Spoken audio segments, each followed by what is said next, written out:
It's going to take an hour or so for my boat to get down there. But we're just trolling a whopper plopper right now behind the boat. We'll just run this, probably catch a few on the way down.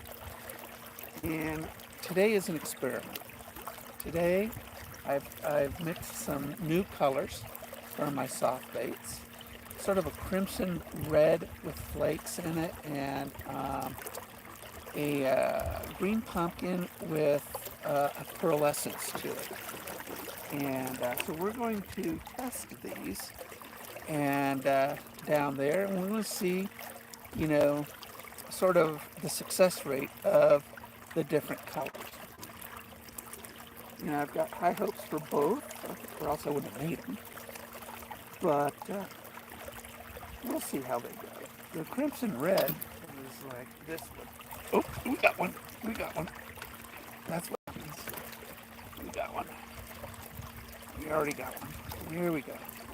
He's coming. I'm surfing him. It's not a little guy. Not a big guy either. Here he is. Nice little largemouth. There he is.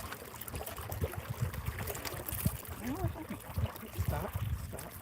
I don't want to hook myself. So here's our first one of the day.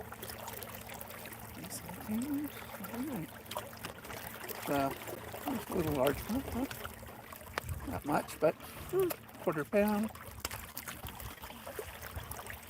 Quarter pounder with fries.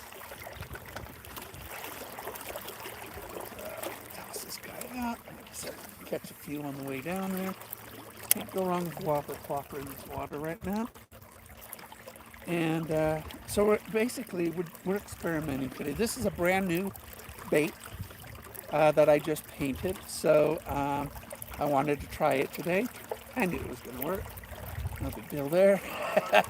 Just a matter of how big of a bass it's going to catch. It's beautiful. Sort of a perch colors, but without the striping.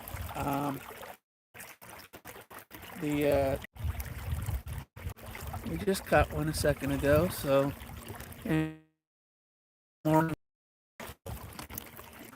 basically be really good for testing these bits, and also the big lily pads down there too. So we're going to be working that area, very southern end. We're going southern today, and seems like whenever I go north, they're biting south, south biting. It doesn't matter. You know, what can you do? What can you do? Beautiful morning. It's about 55 degrees or so right now. Water. I didn't put my fish finder on because I don't need it today. But water's about 73 degrees right now. And we're just going to catch some bass on the way down. Yeah, it's pretty.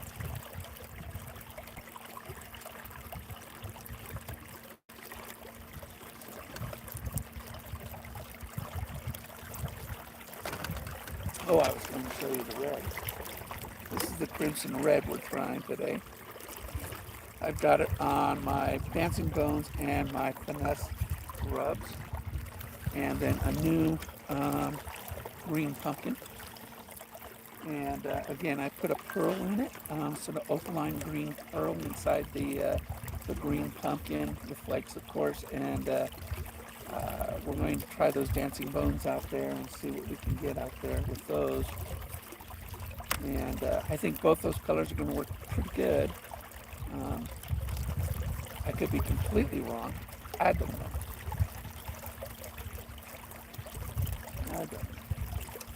You don't know, that's why I test it. I test my colors. We are fishing for largemouth bass. That's today, largemouth bass. And yeah, I just caught one. Good morning to you guys. Yep. Back it up a little bit. You can see a quarter pounder. Hit my whopper plopper out there. We're just trolling behind the boat, getting to my spot. I always like having something in the water, by the way. even when I'm running from spot to spot. If you're in a rush, you're doing it wrong. So we're just meandering along in this beautiful lake. It's about a mile and a half. So I troll at about, it's about 2 miles per hour right now. So it'll take us about 45 minutes without stopping to get down to my spot. But I'm going to try to stay in this 10-foot depth all the way down. Out there, starboard, that's the deep area. That's where you want to be if you want to catch your kokanee salmon or for your trout. And they're 30 to 40 feet down as a trout, 50 feet down for the salmon. But we're not fishing for them. They're too easy anyway. Trout are stupid, so nice to say. Who else is on? Who's working? Happy Monday, Craig, Jessica. It's good to see you guys. Thanks for joining me this morning. I really appreciate it. It's either that or I'm just talking to myself. I do. I talk to myself. I'm a very entertaining person from my personal opinion. And I'm funny. I always think funny stuff. Always laughing.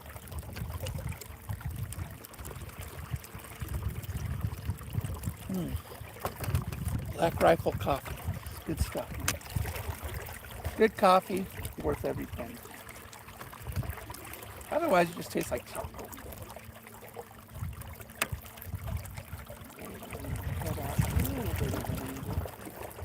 And we have a flat spot right out here that extends out into the lake. It's sort of like a little peninsula underwater.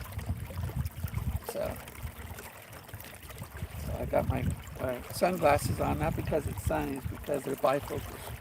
It's the only way I can see. I always want bifocal sunglasses. Perfect for fishing, for guys who need it, or gals. Guys or gals, doesn't really matter. I'm equal opportunity blind.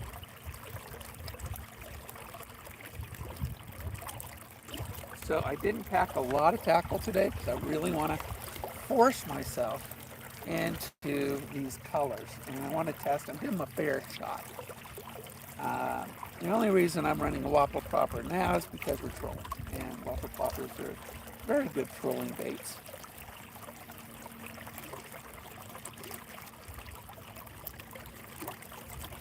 We are headed straight ahead. Right? There's a Rainbow Creek at the very southern end of this lake. We're not going into Rainbow Creek because it's probably dry right now. But that marsh area and tons of thick lily pads. It's good stuff. Good stuff.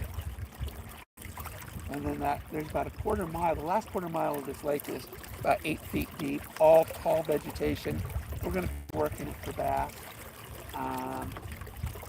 Really a great spot for bass fishing is the southern end of this lake. Just FYI, we're at Lake of the Woods, Oregon.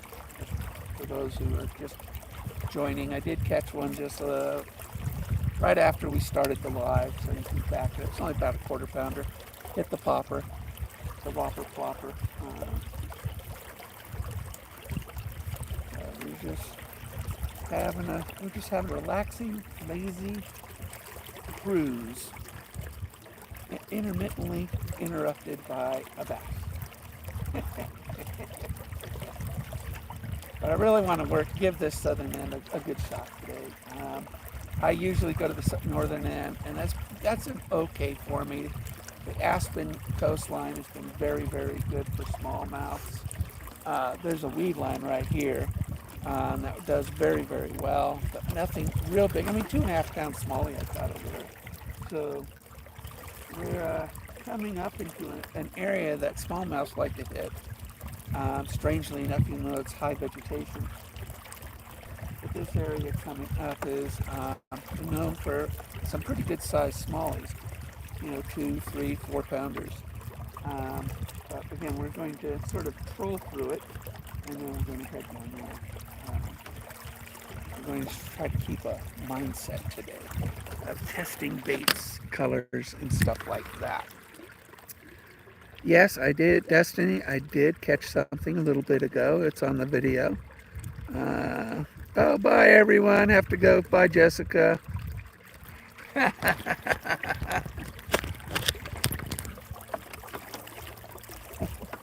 Oh, there, we got another one. We got another one. You hit it.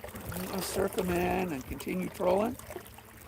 So we're going to get this guy in here. Again, whopper ploppers are real easy right now to catch fish. But again, today's a scientific venture. So it's about a 1/4 pounder like the last one. There we got the second. Oh. Ah. I hate getting hooked in me. All right. That's a little 1/4 pounder. There you go. Second hook in gill. He'll survive. He'll survive. Alright. Bait back out there. It's big enough to catch a bigger fish, so there's another one. Again, we're going to. Now we're coming up, like I said, to a bigger bass area here. And something about lily pad fishing. Lily pad fishing is really the hardest form of bass fishing, but it is definitely the most rewarding. But again, there's a lot of vegetation down there. It's really good for bigger bass as well as smaller bass. And I'm going to where there's a lot of bass in order to test these new colors. Who's that? Melissa, they went home.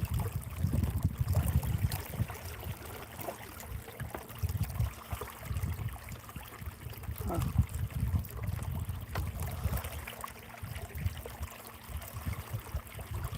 I know the owners of that house. They went home yesterday.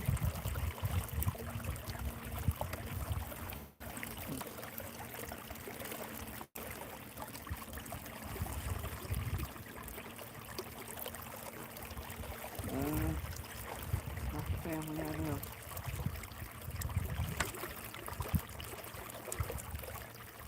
Again, we're just sort of cruising. But I want to thank you guys for popping. Hit thumbs up.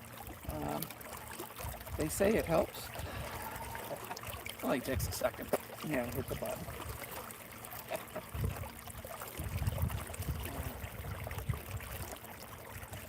Should get a few more hits in this little bay. This cove. It's not really a bay, it's more of a eating bay. And we'll come out of it and sort of angle into the middle of the lake there. So I do have a fishing pattern to this lake, really, and it's very reliable. My fishing pattern is very reliable. I fish this lake all the time. You guys know that. You'll seldom see me on another body of water because of my health issues, and everybody here knows what to do if indeed I have a serious episode. So, and my watch notifies them. So, my Garmin. So. It makes great TV.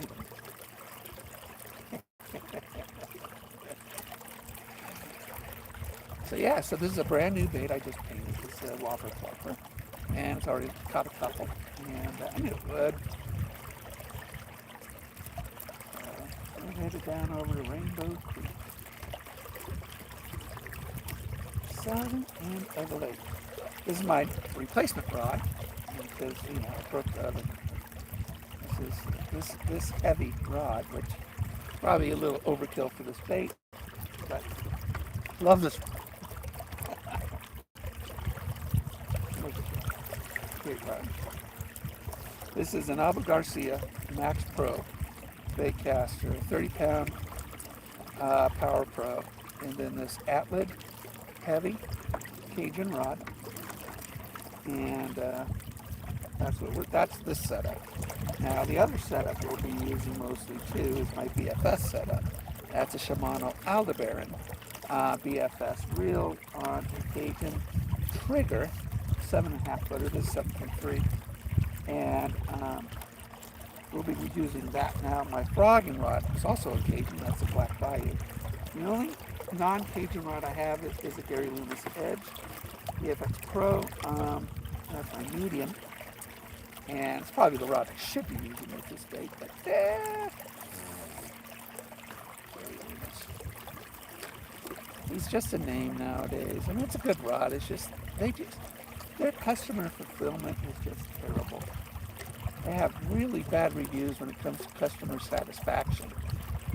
Make a good product, but it's kind of like buying a BMW M5 and having it break on you and not getting it back for 4 months. And it's like that.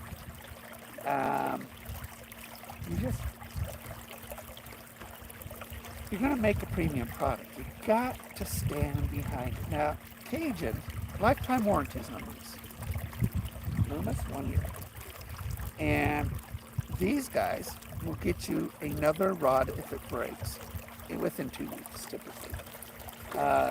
And they make them, American made. This is all a carbon fiber crossweave, and it is a fantastic, super light for a heavy rod. This is for a heavy action rod, it's a very, very light. It's only 4.5 ounces, I think, something like that.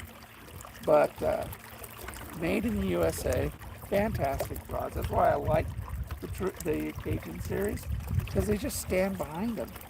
And yeah, if they do break, just like anything, I mean, edge rods break. Everything can break unless you're buying,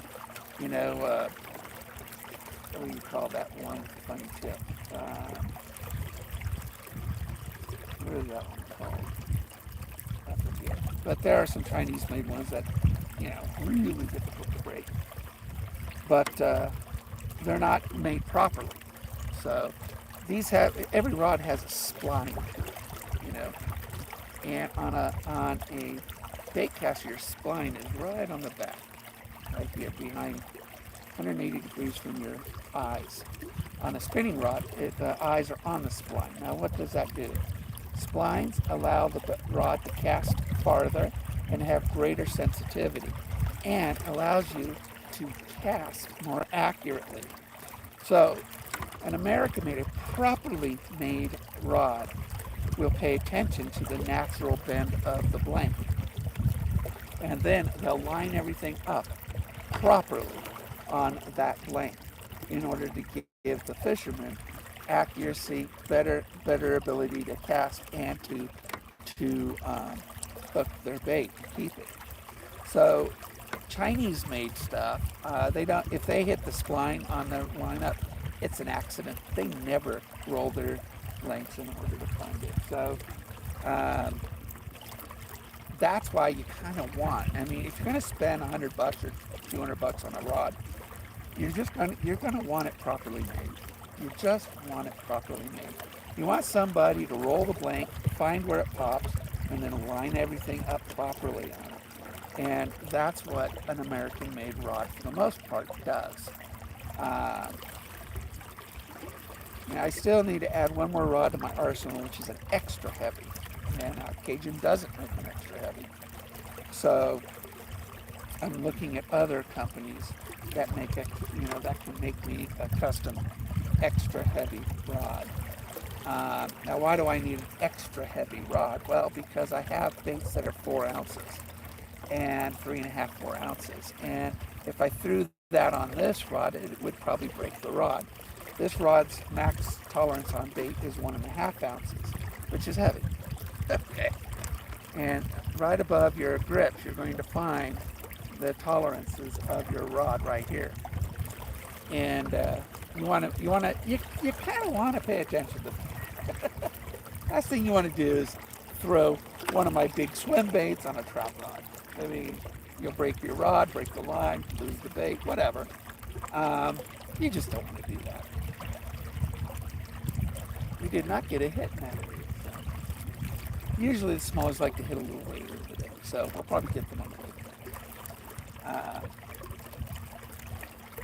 Unless I shoot the docks on the west side. That's shadow. Did you shoot the docks on the west side?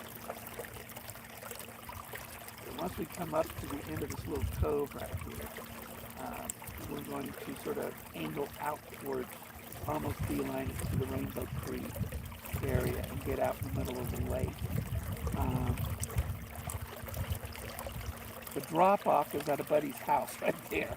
So I know the owners of one of the houses over there. And their house is exactly at the drop-off, you know, where it goes from 10 feet to 50 feet. So we want to sort of skirt that. We're going to skirt that over here. And the fish will come up and they'll feed. So we're only over 10 feet. We have about, it's still kind of dark, the shadowing of the lake, but I can see the vegetation down here. So this is still a good area to get a good hit, but I kind of missed the smallmouth area. But we'll see. I have a largemouth, but again, I've gotten two largemouths, both about the same size, quarter pounder. The cheese was held. Little fries. I am losing weight, although I've plateaued at 280 right now. I've lost 35 pounds, and I've plateaued at 280. And I'm having a hard time dipping, you know, getting below 280. So I'm going to have to modify my routine a little bit in order to continue to lose weight. I think I've lost my initial weight as fast as I possibly can. That's healthy anyway. But I need to lose another 80 pounds, so get down to 200. And you guys won't recognize me. I used to be a good-looking guy. I know, I used to be good-looking. My wife married a good-looking guy. Now she's married to a fat fisherman. Yeah. I know most of these people over here. Oh, they know me. They're good people. You know, most of the people that live on the lake are really sweet people. And there's a couple. There's one on the other side. That lady's kind of a Karen. She's a Karen. She thinks she owns the lake. And so when I fish around her dock, she gets so upset. She doesn't say anything, but she comes out and gives me the look. And that's fine. I give the look back. Actually, I smile and wave. Hi, how you doing? It's a wonderful day. And I throw on the charm. Which pisses her off even more.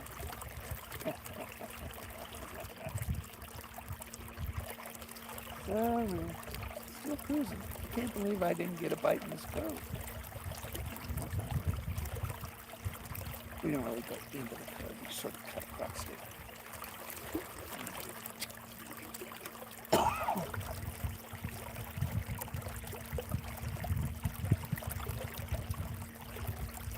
A lot of baby bass, but this is kind of a big bait. Yeah, those quarter pounders are probably about the smaller fish that would hit this bait. This bait can get any size we want. It's just a matter of attracting them.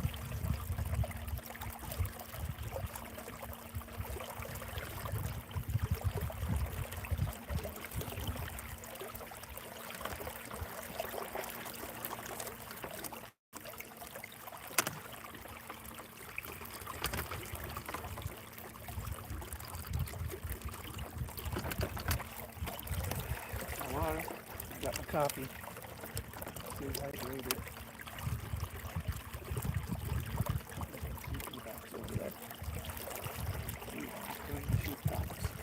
Okay.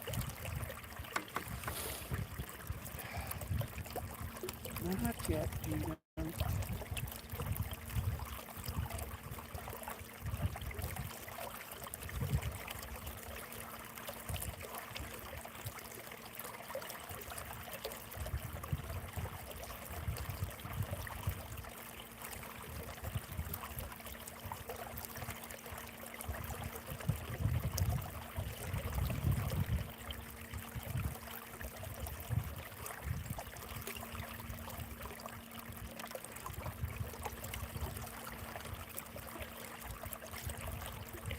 When you're doing top water too, the osprey sometimes will dive in it.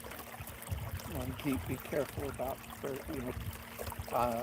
raptors. So make sure that you don't catch a bird. Although I have caught birds. Basically, especially if you catch a raptor, you got to wear them out. You got to just leave them in the water, let them take up your line, let them flail in the water for a while, because you don't want to bring them in when they're freshly and strong, because they will hurt you. But then you net them, and you cut your line off, and they're exhausted, and for the most part, the raptors know that you're there to help them, and they will let you do what you need to do. My favorite video on the channel is the osprey, the rescue that we did exactly that. He dug down on another fisherman's line, wrapped up, and he couldn't fly. He was stuck in the water. Took the boat out there, scooped him up in the net, held him, was able to examine his wings, and he, after we cut the line off, and make sure that he wasn't, in no serious damage was done to the bird. If there was serious damage done to the bird, we would have dropped him off at the wildlife rescue. We would have patched him up, but there wasn't. I used to do wildlife rescue for birds, so I'm kind of experienced with that, and I knew what to do. But the osprey knew we were there to help him, and he acquiesced to us. He literally he relaxed while we were able to remove the line off of him. And that is just, it was one of those moments when you hold a raptor in your hand, especially an osprey. The osprey is kind of like a fish eagle, like the golden eagle or the bald eagle, but he's not. Osprey is a bird all with it. He owns that category. He's the only bird of its kind in that category, the osprey. And they're just beautiful. Absolutely, stunningly beautiful. Now, my last radio show, hopefully you guys listened to it. Please give it a shot. I made it a feature video on my channel, especially for locals. We're trying to put an ADA dock here, and they can't get enough support for it. You ask, and if you're asking why not, I have no idea. It's the most obvious, most sensible, most reasonable thing to do to this resort is to add an ADA dock. And, all these homeowners have their own docks. Some of them are in pretty bad disrepair.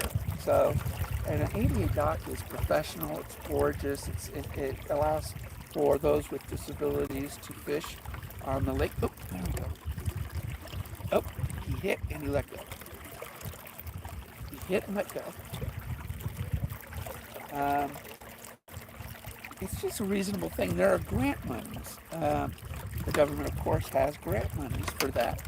And when this was originally proposed, it only cost like $80,000. Now it's over $250,000 because of inflation and stuff like it's been years in the undertaking. And it's just the saddest thing in the world to see a great idea disappear. And so in that video, there's information in the description. But Lake of the Woods is a premier lake. It's a natural lake in southern Oregon. And they just put in an ADA path here, which is the only, disabled path in nature in the Klamath area. And they did that so they can get the ADA dock. Well, they've done their job here at the resort, and they need the support, people just to speak up and to speak up and say, look, this is a good idea. The taxpayers, we already put the money into funds. It's just a matter of doing something right with it instead of blowing it on other crap. And that's what the government does. The government's very good at just taking money and flushing it. But an ADA dock is just a sensible thing to do. There was one by my house in Santa Clarita at Castaic Lagoon, and when I was paralyzed and suffering, I used it. Mental health. See, this is more than just fishing. In fact, fishing is actually kind of the small portion of being out there. The big portion is being out there. And it's healthy. It's beautiful.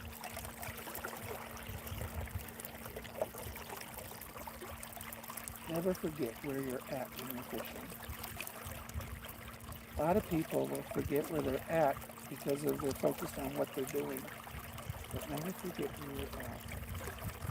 Okay, now we're going to take a slight angle. This is actually starting. It's not where the edge of the drop-off is still out there. So there's still a deep spot right out there. So we're getting to that plateau here. But, I mean, it's an ADA dock, not a little bite. If you guys have ever seen an ADA fishing dock, you know it's beautiful. It really is a beautiful thing.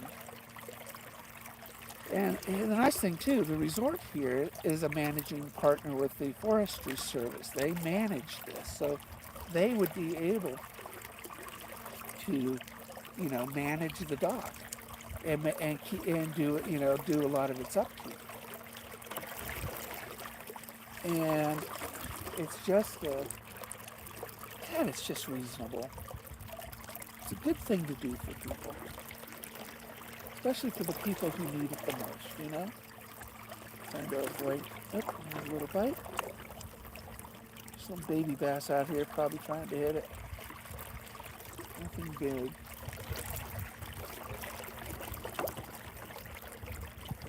Oh, there we go. Wow. Missed it. Dang it, that was a nice blow up. That was a nice blow up.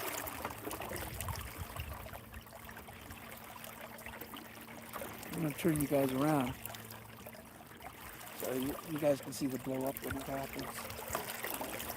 There's some floating weeds and stuff. I'm just trying to sort of thread this whopper plopper through it. Still not on the plateau yet, but we're on the fringe of the drop off.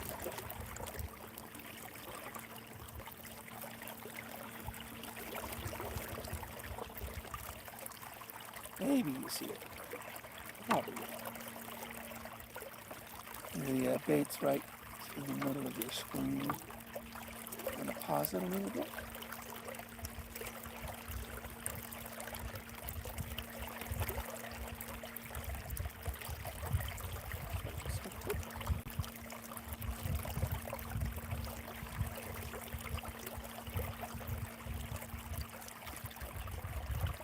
Put in comments too. Do you guys, personally, I think all beautiful lakes like this should have, especially this lake is central to 3 major populations: Klamath Falls, Ashland, and Medford. Basically, they're all within 40 minutes. How could you not have an ADA dock here? Why don't they have one already?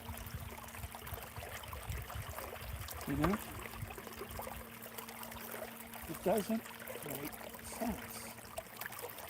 It's a very reasonable thing to. So I use my radio show to bring it to the public's attention. Oh, the guy hit it from underneath.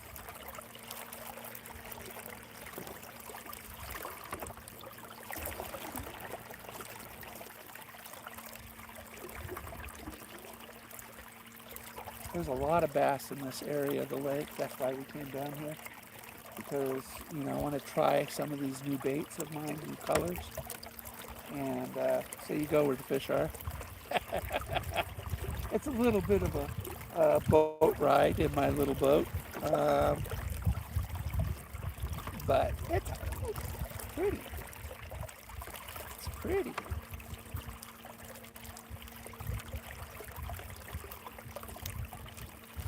It's hazy because of some distant fires. There's two fires that are fairly far away, and that's where that's smoke.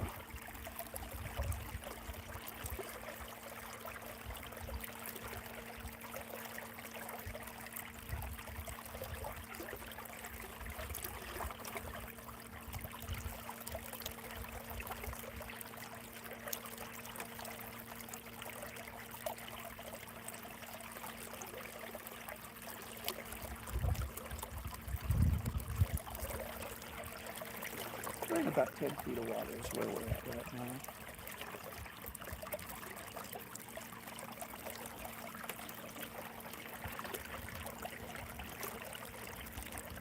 We're sort of cutting the corner here.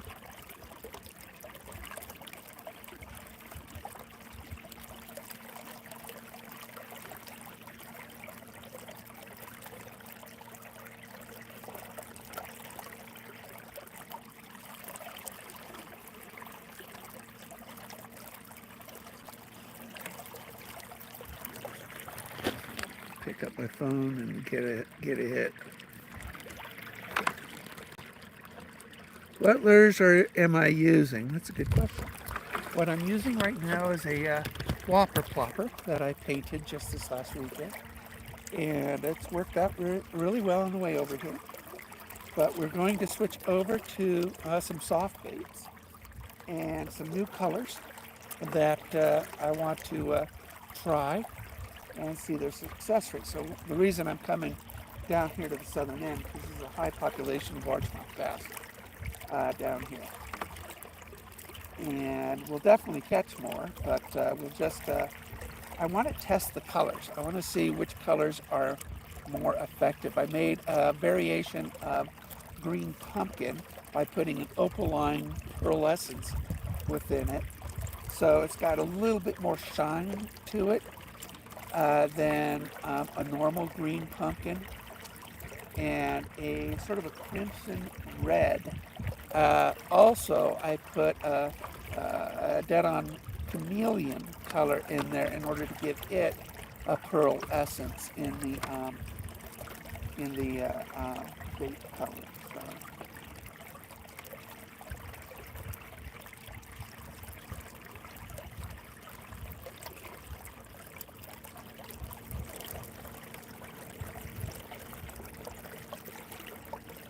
And I've got them in dancing bones, grubs, and 2 swim baits.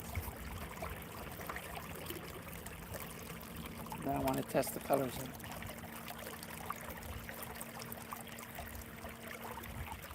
Okay, we are in a really good spot right here.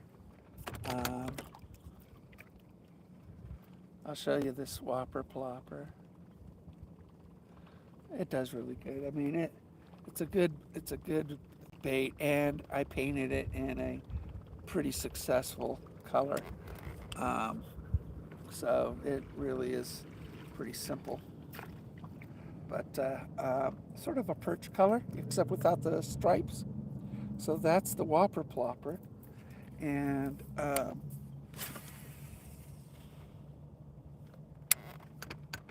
really should be on my medium. That's all right.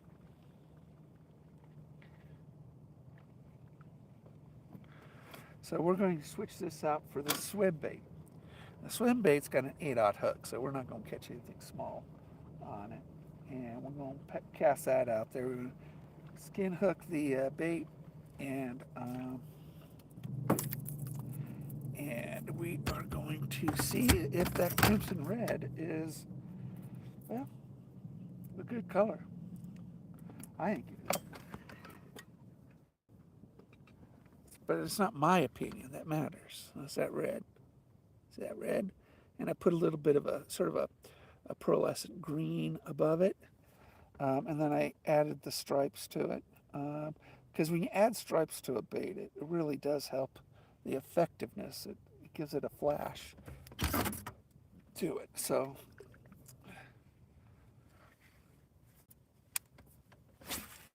it's about a 1 ounce bait total. So we're going to let that sink, and we're going to pull it through this heavy vegetation. This heavy vegetation here. And it's a really slow retrieve. This paddle tail, this actually swim bait, which I hand poured, uh, has really good action on a slow retrieve.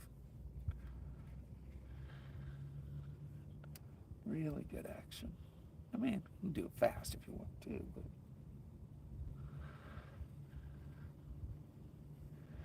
we want it to sink a little bit.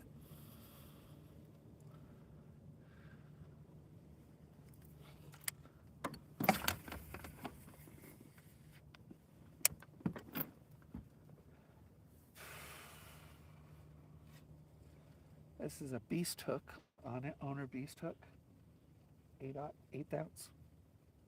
Really don't, you only have the weighted hook on it for the most part in order to get it to swim flat. So, I mean, the weight is at the body of the bait, so it allows the bait to swim flat. If you have the weight at the beginning of the bait, it'll make it nosedive. So a weighted hook is really nice. So when you use a weighted hook, see the weight is under the body, and it allows this to swim flat. If you put it up at the front, it'll allow it to dive. So, or don't use a hook at all. It's heavy enough. I mean, don't use a weight at all. You could just put a 5 aught or 8. Actually, you need an 8 aught on this to fit nice, but you can put a 7 aught, smaller, not much.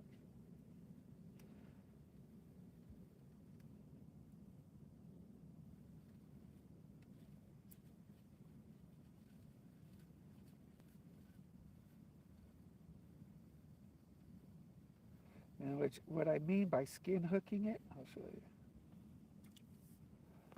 You take the tip of the hook and you just tuck it in the skin right there. And the hook will come out when the fish bites it. Don't worry about that. But right now, there's nothing on this bait for the grass, this tall vegetation that we're over. We're in about 10 feet of water with 7 feet of vegetation.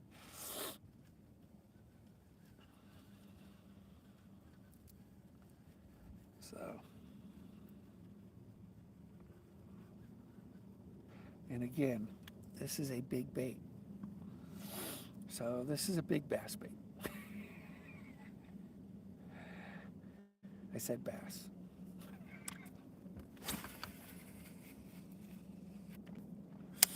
And this rod just flips it out there, no problem whatsoever. Really nice rod. It's definitely become one of my favorite rods. Can't believe how good this outlet is. Good backbone, good action. It's a heavy fast, is what it is. Now they make a medium heavy fast, but that's more of an extra fast. And it just looks really good in the water. The bait does. And when you first change your baits, especially a bait you've never fished with, it's important to throw it in the water where you can see it and see what it looks like in the water. And when you do things like twitching it, try to change its direction, let it fall. What does it look like when it's falling? Different speeds. Learn the bait. That's one of the more important things to do about fishing, is learning the bait. So, and once you learn the bait, when you've cast it out there, what it's doing. You know the different presentations, that you need to do. Some fish want it falling, some fish want it to rise, rising. Okay, we're going to switch this up to a different bait, a different rod actually.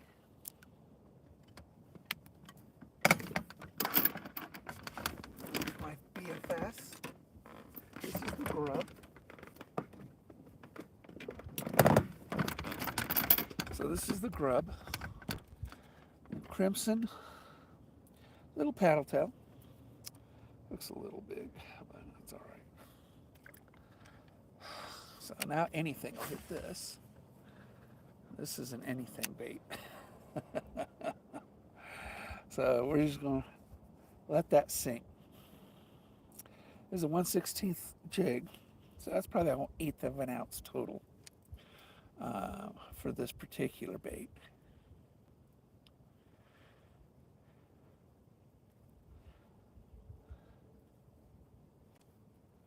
We're going to do some tugs and twitches on it.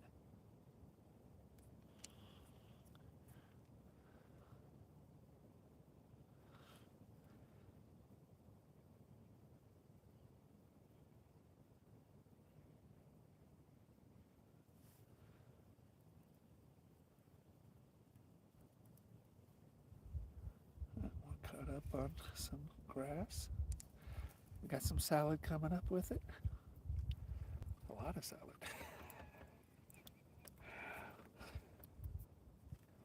I'm using 6-pound test on this. Right then, that's a good thing.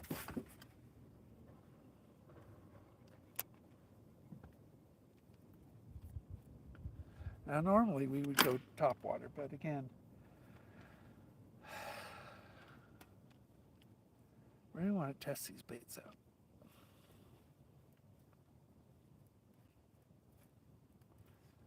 Try a green pumpkin on this.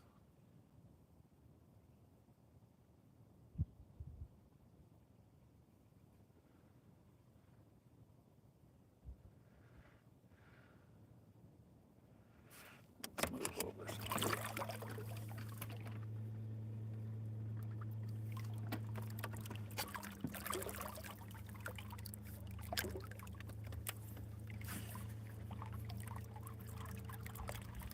I love albatross.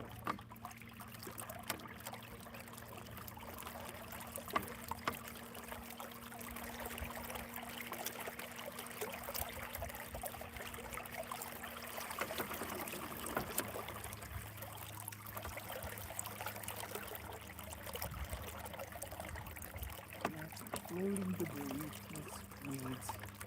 Yeah, it's been so warm here. 70, actually that's not floating. That actually is attached to the bottom.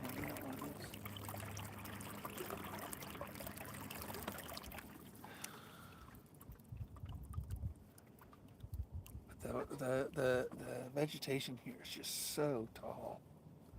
It's been so warm in the lake lately. That's why topwater is really the preferred way to fish right now, but I just tried something new.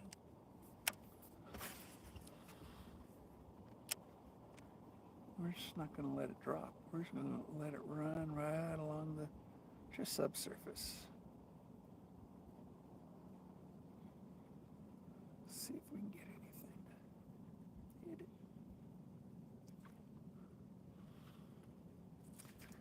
Got some weeds. Yeah, we didn't let that dive at all either. Getting this.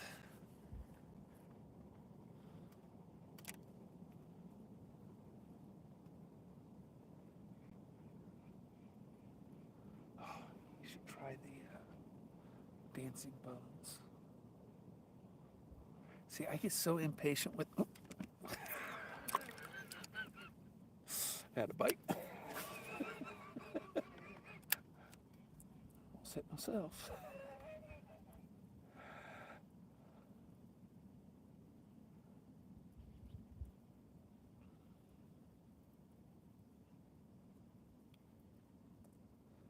Let it drop. Let's see what happens.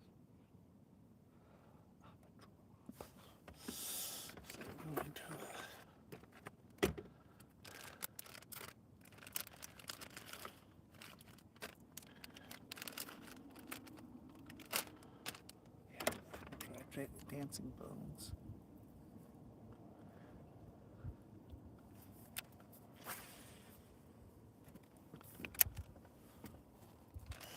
So I'll show you this other green. Like I said, it's a green pumpkin. This is the green pumpkin right there that I made. And then I also did it in my dancing bones. Everyone will like, what the heck's a dancing bones? It's this.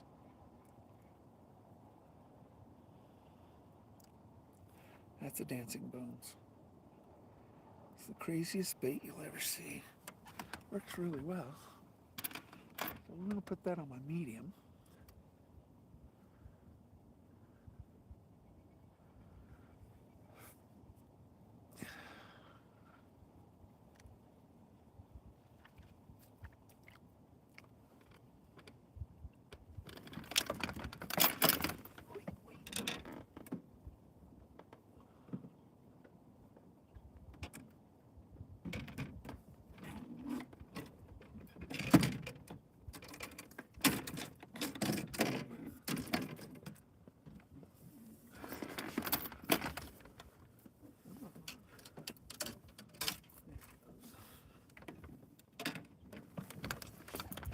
See, now this is a topwater that I made. Watch this. And this is why I always get impatient with soft plastics, because this will catch something.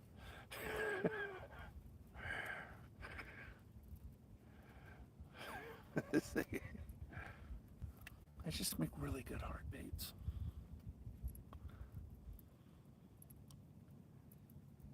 Come on. Tell me if fish is nearby.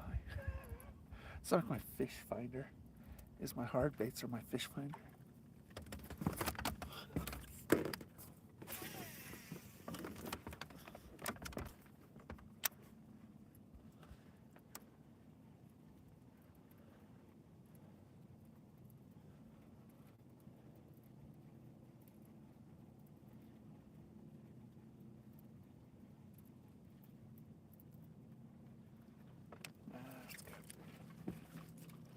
It's amazing.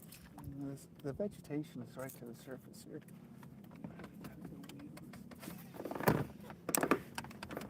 This is a wake bait. It's a 6-to-1 gear ratio. That's why I'm reeling it faster. Aldebaran's a 9-to-1. Big difference in the rotation speed. Put the green pumpkin on here, the dancing bones.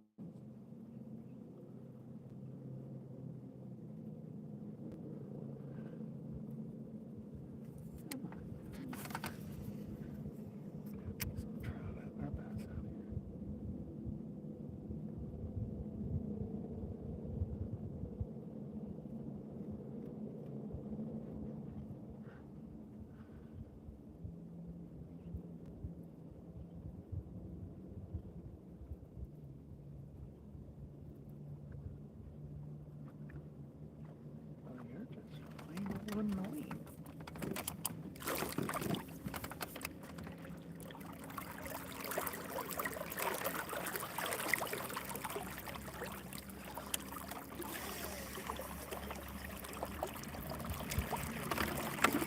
I've got 12-pound fluoro on this. I'm going to get a pop up right now.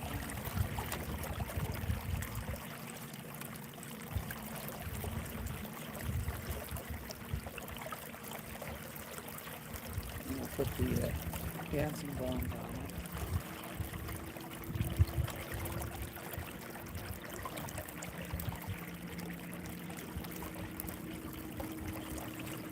It's just a forest down here.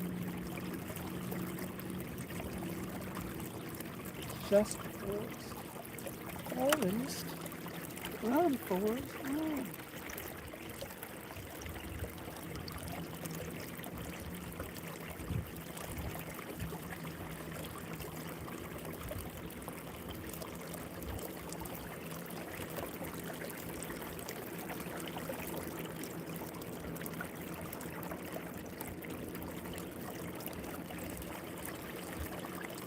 This is a Shimano SLX XT, probably the best reel for the money. Made an improvement on it this year too. That I increased it. It's got the Hagani body, dual braking system, really nice reel.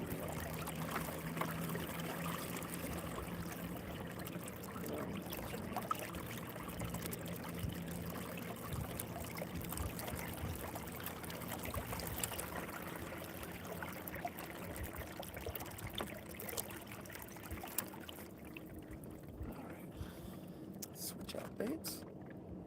Try this new bait. I don't believe in scent. I mean, unless you're fishing for catfish or something, but I have not found that scent makes. Oh, there's a little guy. He hit it just now. Here he comes. Little guy. About the same as the others, right? About a quarter pound, yeah. Oh, come on, stop it. I know you don't want it there, but there's a little guy. Another little guy. All right, let's swap this out. I mean, top water is the way to go, okay? It just is, but I'm just not. I started making soft plastics because everybody wants soft plastics, right? And, well, I'm not very good at it because I can catch something on a hard bait in no time for the most part. And,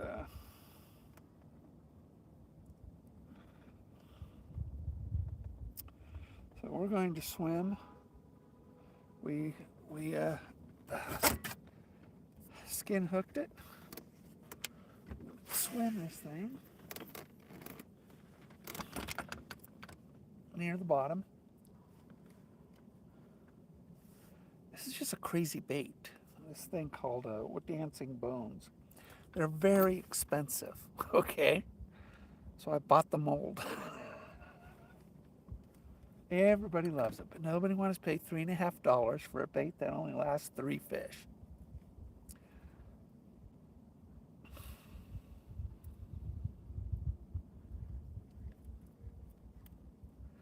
Now this is a 4/0 hook on this,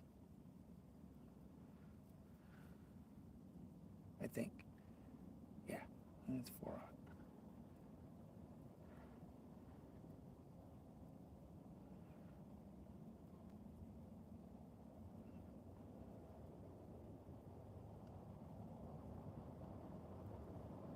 Yeah, one chased it. One chased it to the boat.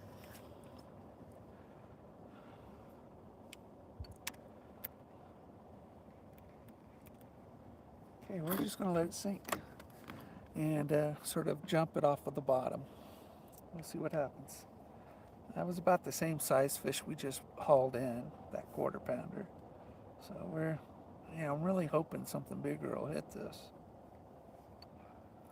We're definitely in a fish area though.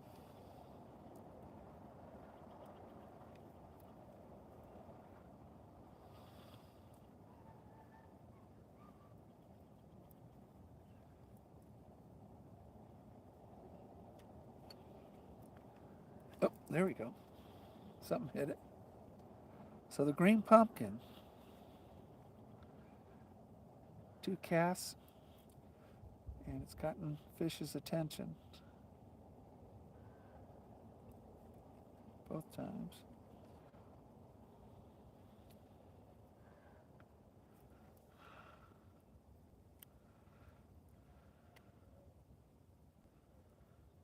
Thing just there. This is 100%. Every piece of this bait has action to it. Every piece of it. There's just no stationary part of this bait. I mean, it just, each rib just flutters as it comes up. It just does this. And so I put a little pearl in it to give it some reflective qualities. used a dead-on opaline green, and then this is a lure coat um, green pumpkin. Oh, that felt like a perch. Perch will hit plastics, but they're just stupid. They got a small mouth. They can't hit a 4-aught hook. But they eat the plastic. That felt like a perch. Because they vibrate. They go.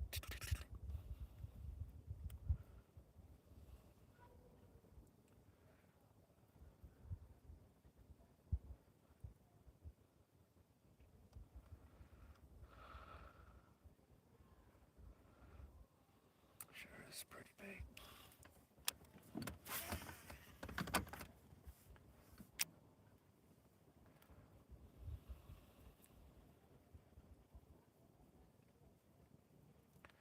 If I let it sink to the bottom, I'll get perch hitting it. So we're going to try to let it sort of work the middle column.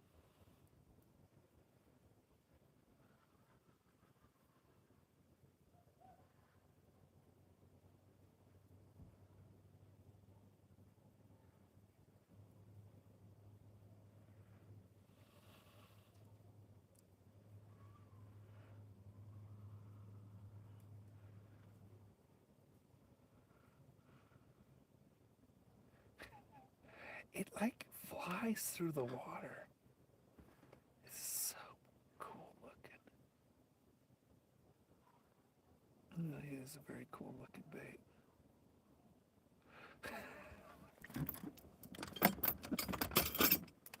It's definitely, besides my spiders, this is the coolest looking bait I have in my arsenal.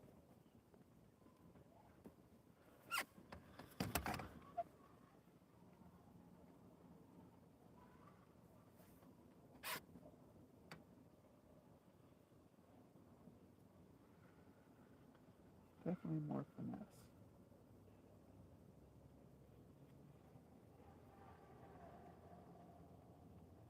The noise you're hearing is the YMCA resort.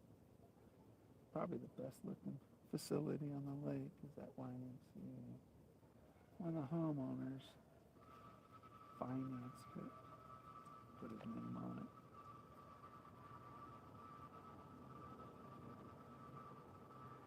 Millions of dollars.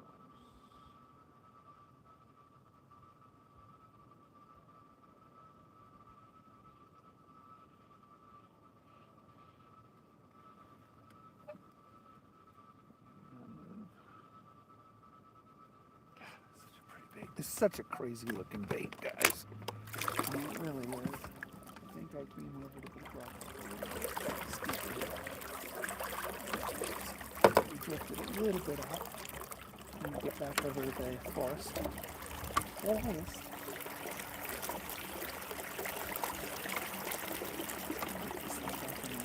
Oh, sure enough. Yeah, see? This is what happens when perch get a hold of it. See where one is shorter than the other? That's what happens when perch get a hold of it. You just beat it from the back end forward. Costs a lot of money. Soft plastic.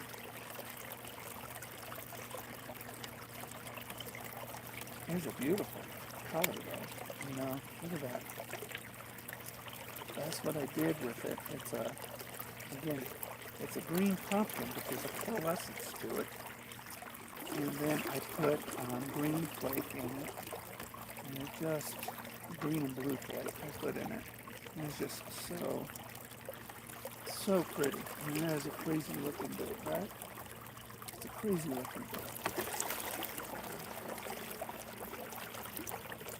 Trying to get over to the shelf. The shout out, it's my birthday. Brittany, happy birthday, Brittany. Happy birthday, young lady.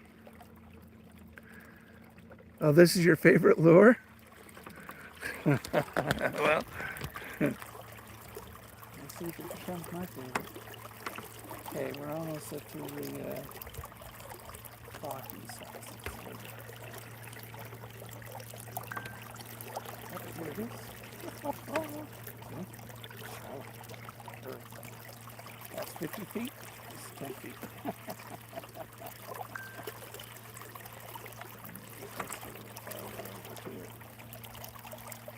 It's a crazy day. That's why I bought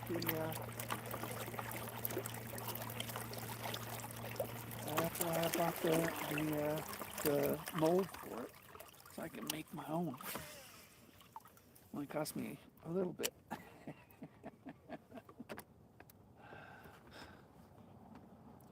Make my own. Any color I want. It's called Dancing Bones. And it's appropriately named because it looks like a skeleton, and the ribs just, oh, it's perch. It's just perch. Oh. Perch will grab onto it, and the strength of the bite, they'll just stay on it. Tons of perch right here, isn't there? A ton of perch right here.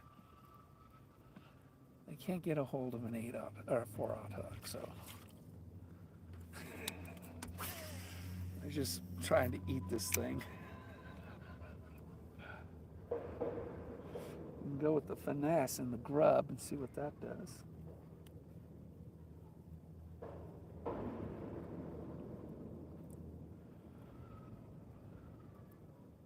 Catch perch with the grub. That's what we'll do.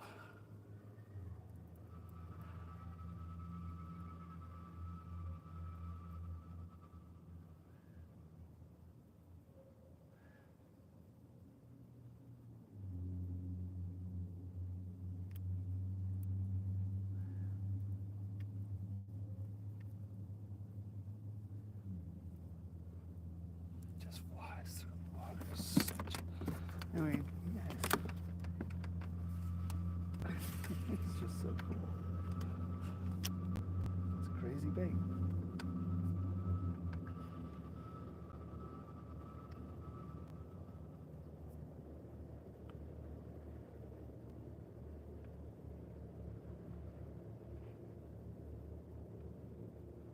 I did this in that crimson red too.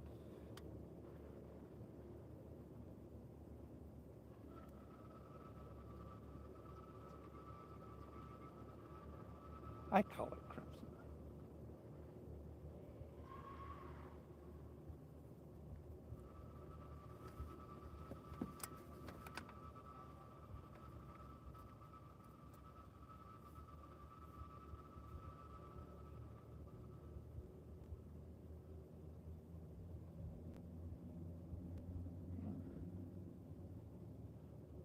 I just creep. Really slowly creep.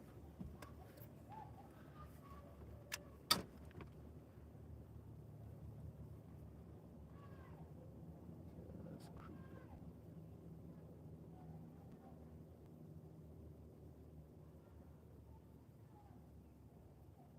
Go slow.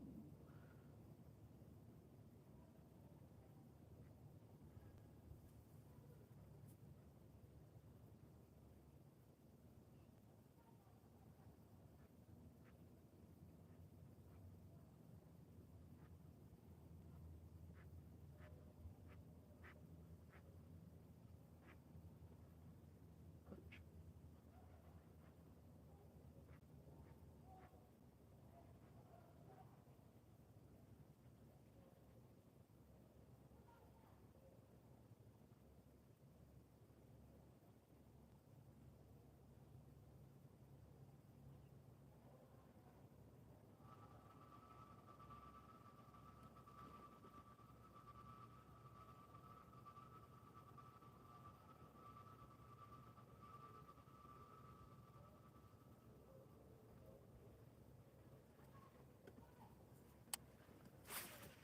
You can just tell some species by the way they bite it.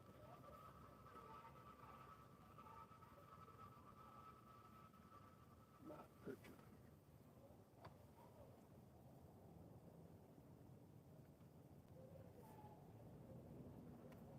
Bouncing off the bottom. See if I can get a trout.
focus attention.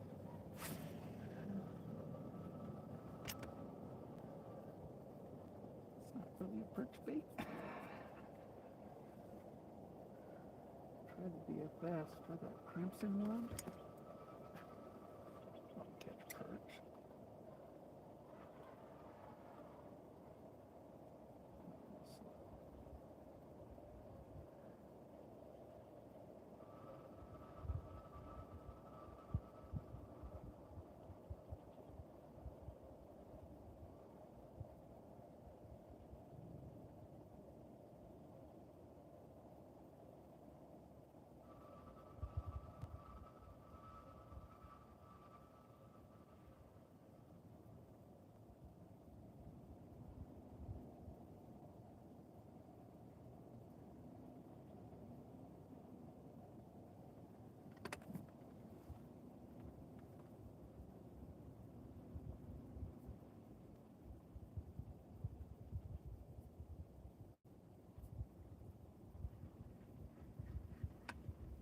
Try a little faster.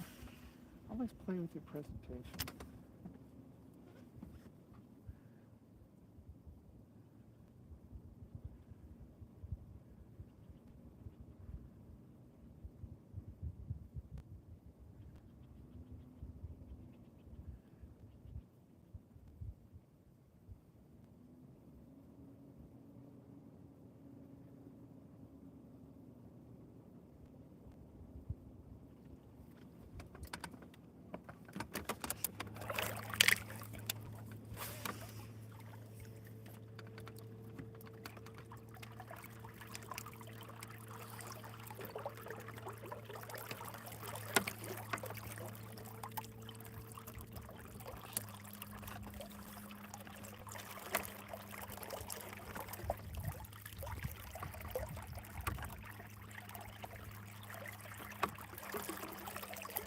I didn't put my fish finder on because you really don't need it. You can see everything. It's clear. See the bottom.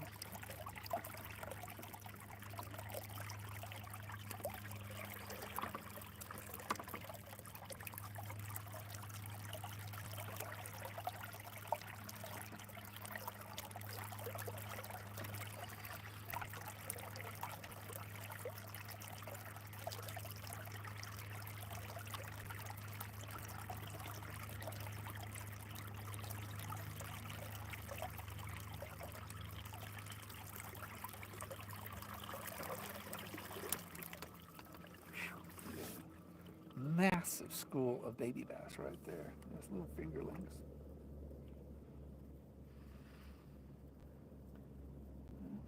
Now there's babies. It could be parents. Perch. Get this thing.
Real finesse.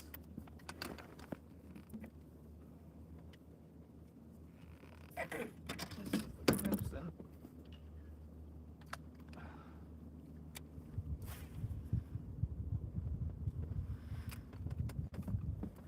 These are the crimson grub paddle tail. Probably pull in a perch.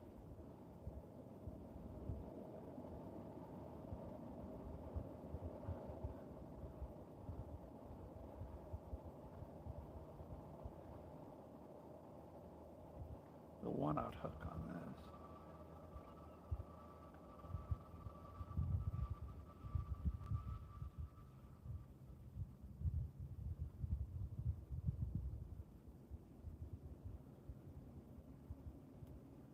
Wow, not a bite on the red. Interesting.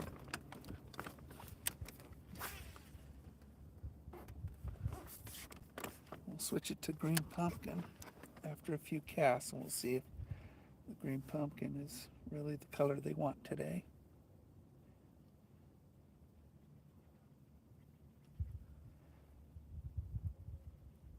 Red is like a craw color.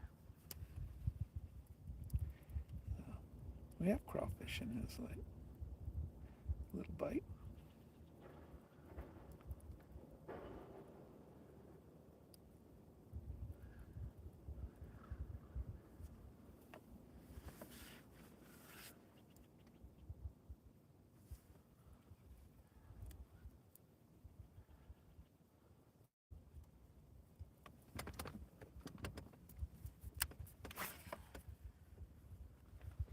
And you learn something by colors, you know. Sometimes color makes a big difference. So far, the green pumpkin blend that I created, it's definitely got the most attention. Perch.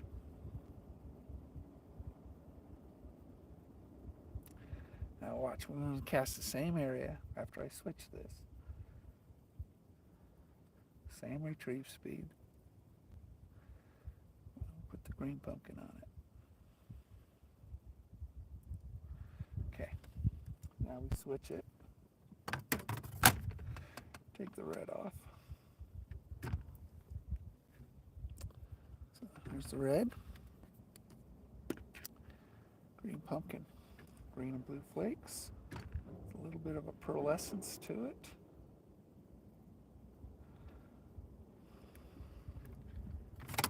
It's a science experiment.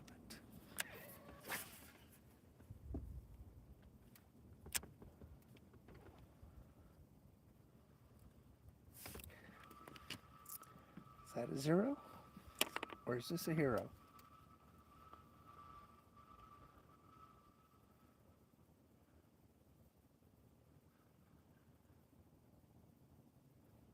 see.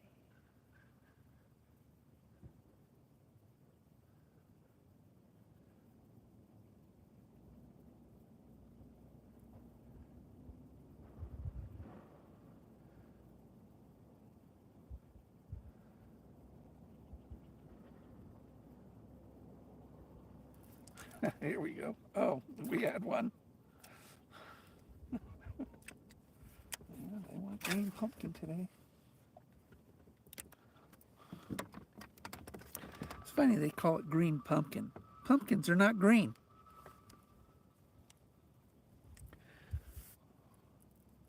Call it green leaf. But green pumpkin, who thought of that? Yeah? Makes no sense. Pumpkins are orange.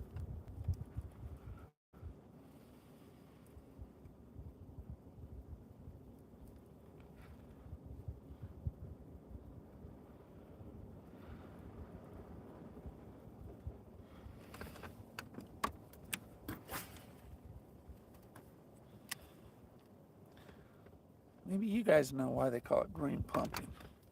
It didn't make any sense to me. Oh, it's getting bites.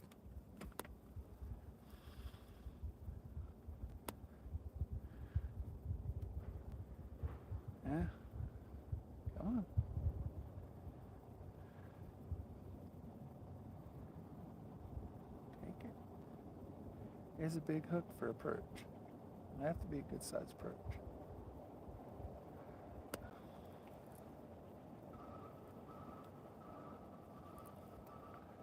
There's a bunch of perch there. Look at that. And it's just.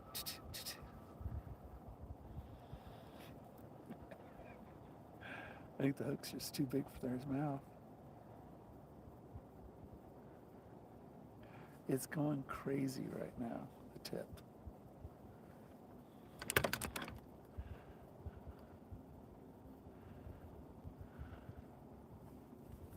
I use really good plastic so it's durable. It's the Black Label dead-on plastic that I use. I do put, I soften this plastic up to give it more action. So I put worm oil in it. In order to soften up the plastic.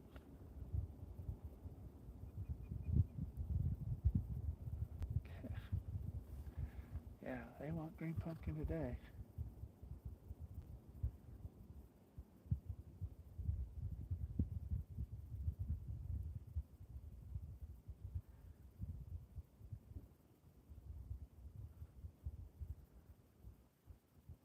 Smaller hook, we'd be pulling them in.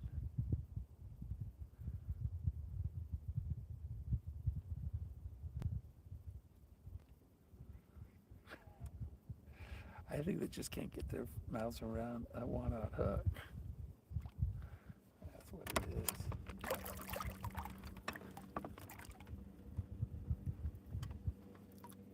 That's a big hook for a perch. I've seen them, you know.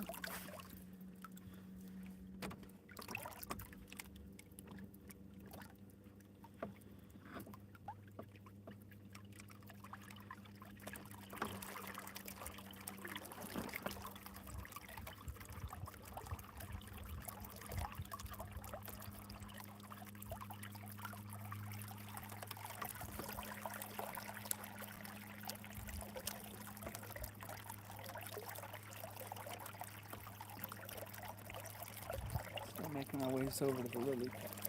The lily pads hit a little late, so we're not in a big rush to get to the lily pads right now.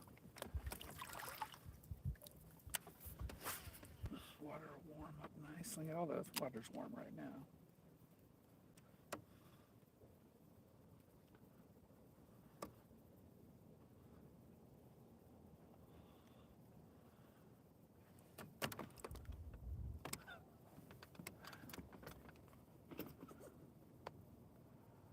Stupid.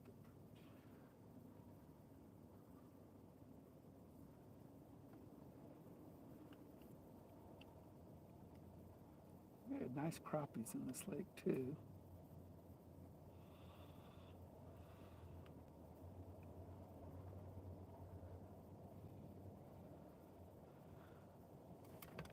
There's the perch. Follow it right up to the boat.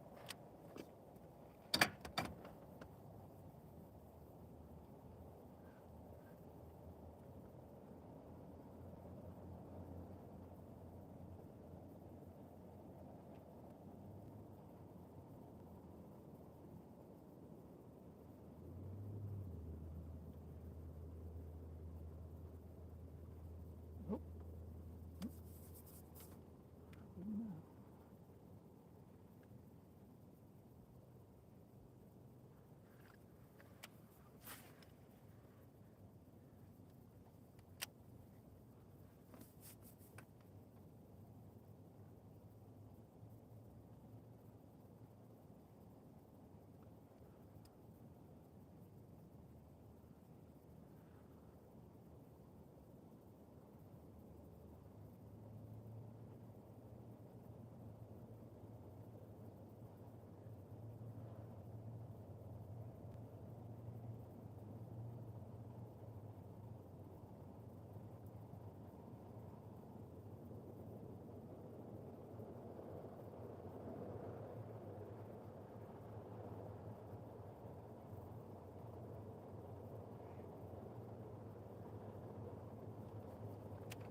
You know, this is why I don't do soft plastics a lot.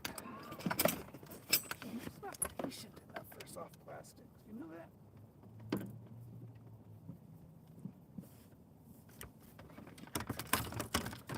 I know they work.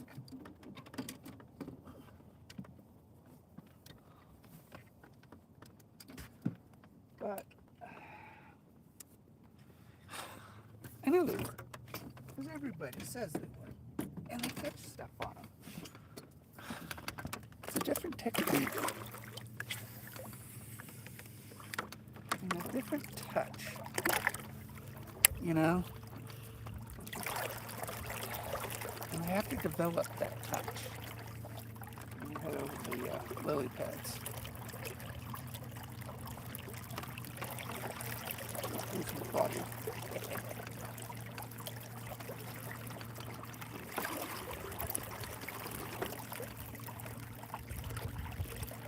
Throw this big swim bait.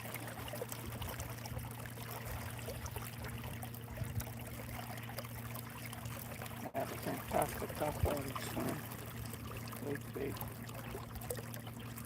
But I'm trying to catch something with soft plastics.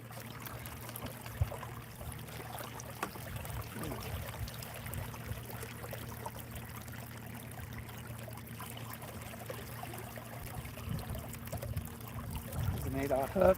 If we catch something on the way over there, good size bass. Right there. That's my spot. I'll tell you, lily pad fishing is hard. A lot of pros don't even try it. And I mean, it's sort of like me and soft plastic. They don't do hollow bodies for the same reason. You lose more than you catch. And it's just the way it works sometimes. And it's just frustrating when you get this big blow up and your instincts is to set the hook right away. Well, you have to fight that. There's self-control that has to happen on hollow bodies because you got to wait a half a second to a second. So I tell people, take a deep breath and then hit it. And then you can set that hook properly on the bass. Because when they blow up, it's exciting. And so your instinct is to just pull hard and set that hook. It's just, it goes against your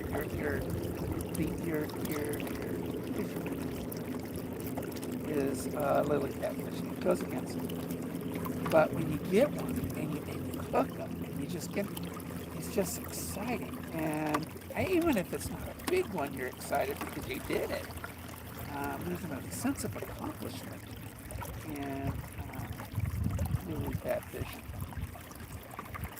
And a lot of people, you know, they probably don't understand it.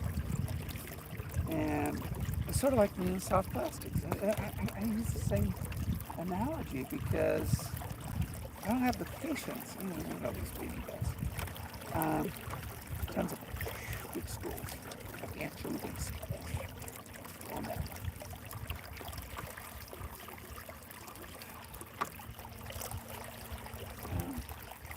It's just the best way I could put it, I guess.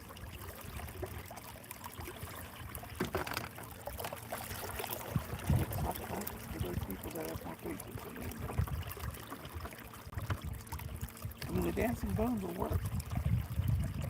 Grubs work. Swim baits work.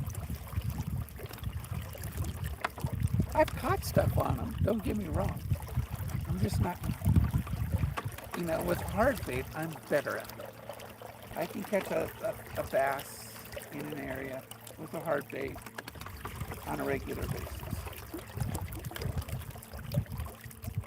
I mean, last week on Tuesday, I caught like 70 fish. I mean, crazy.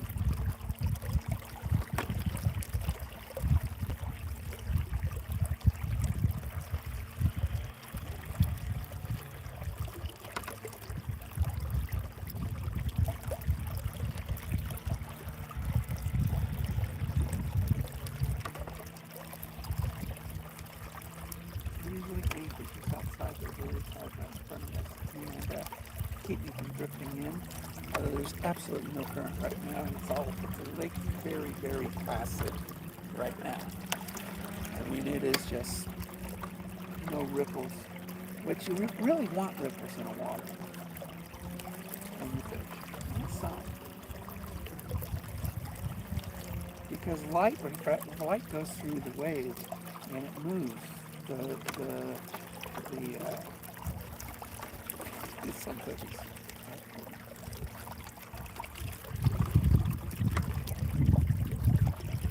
They don't realize the shallower, this is only 3 or 4 feet. And they get a boat with a big outboard on a heavy draft, and they just create a trench. And they say, ooh, I got trouble.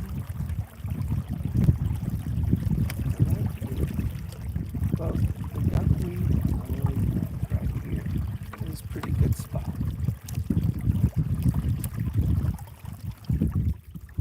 So we're going to get a little closer. We're going to pull this guy in. I'm going to switch over to my frog rod. Frog rod is all backbone, extra fast. You really want to set that hook really hard on him.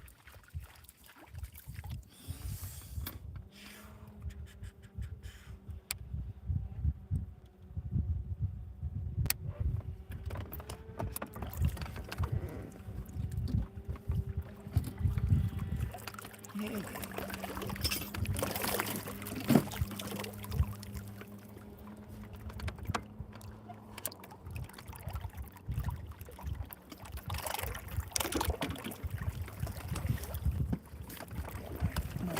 Really. And so you hear a little cavitating on it.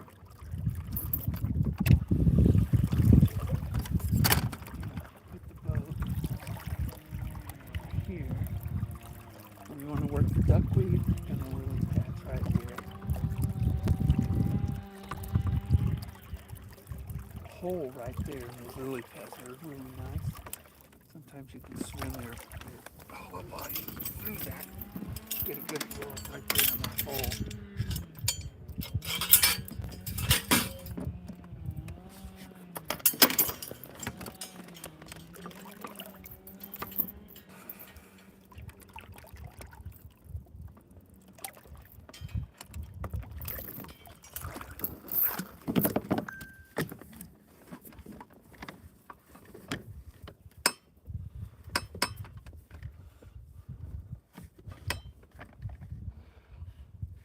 Get that chain all the way down.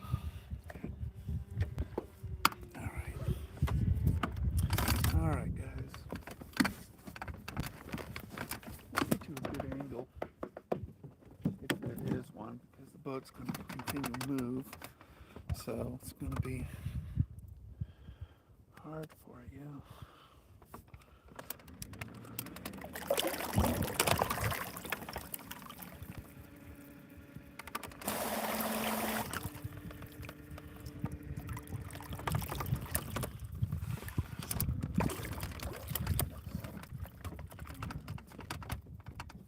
So we're using a toad thumper frog. They are my favorite. Black and chartreuse is my favorite. I have quite a few, but this guy, I don't know what it is about black. Basically, you're just popping it, walking it right over the lily pads.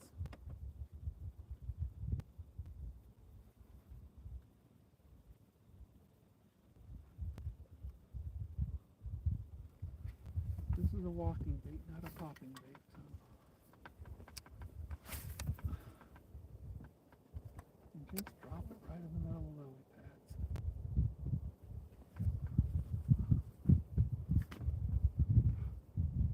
Walk it, pause it.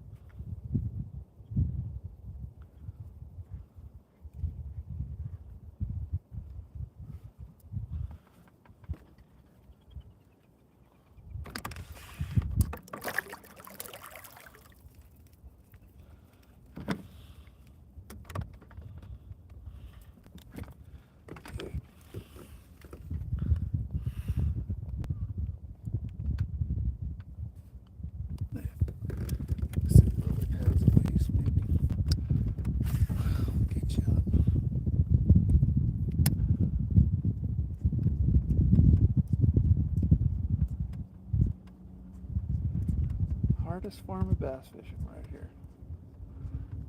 Unless you're like me and it's soft plastics.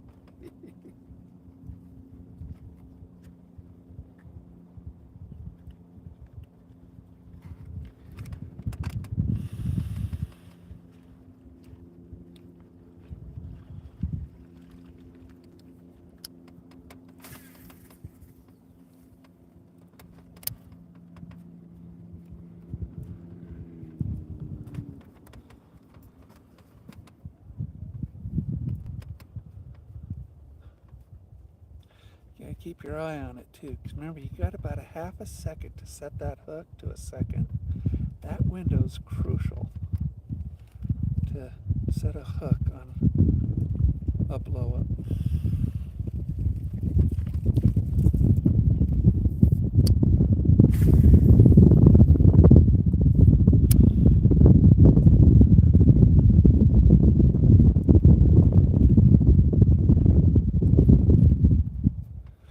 It's okay to have some slack on it because it allows them to take it. So when you're walking it, you see the line is sort of whipping. That's good. You want them to take it. And when they turn and dive with it, that means that's when you set the hook. But you gotta let them turn and dive. If there's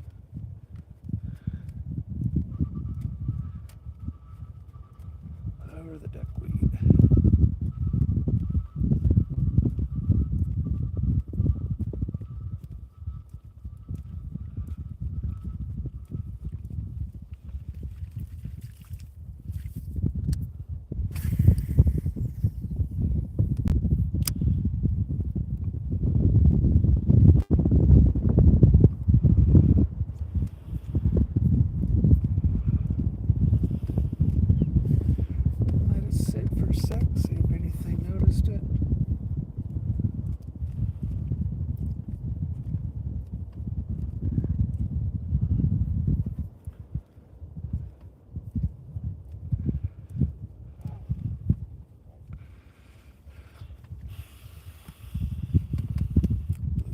Over there. Every once in a while, clean it out, make sure that I got a little bit of a plant in there. Squeeze it if it has any water so it'll stay floating.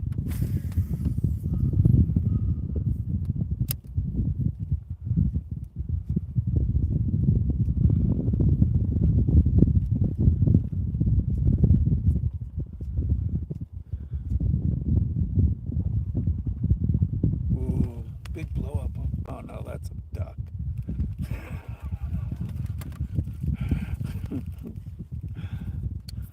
Let's see if we can scare the duck.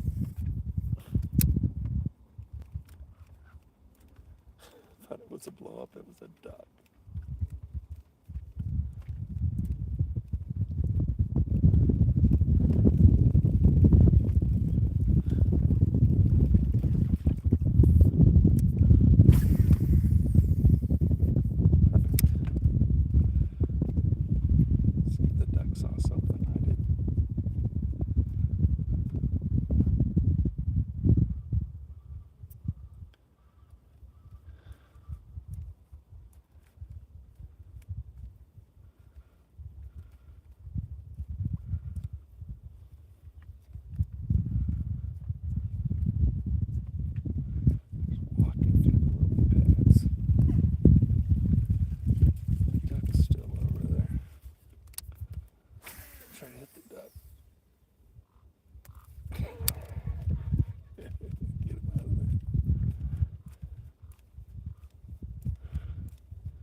The duck.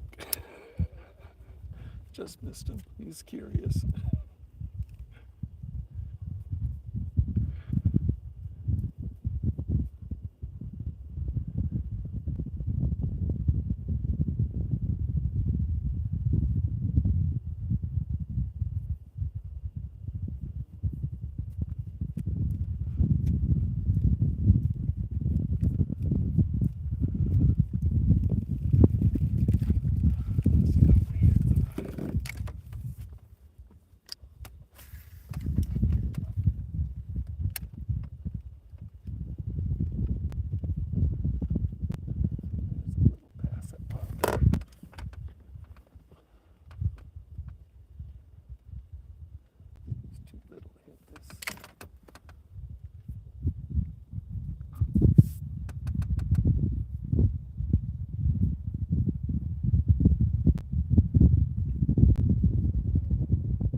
try a different color.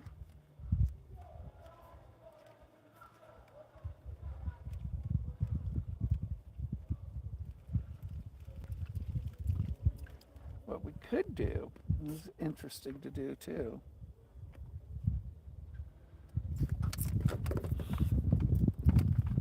and I've had success in doing this. You take my swim jig, or my swim bait. Definitely gonna have to skin hook it. We throw this up there. And lock this on top of the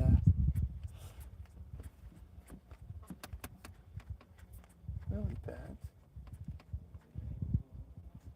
And then if you can drop it in a hole and let it flutter down, like punching it. It's like punching all this. I do have a punching bait. We could try dancing bones on it.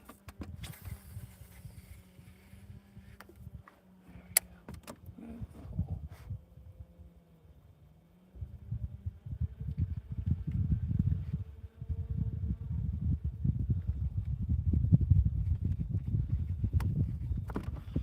Well, it looks like a dying fish just trying to make its way through the lily pads. That duck is still there. He's just going to be an annoyance, isn't it? Punched it.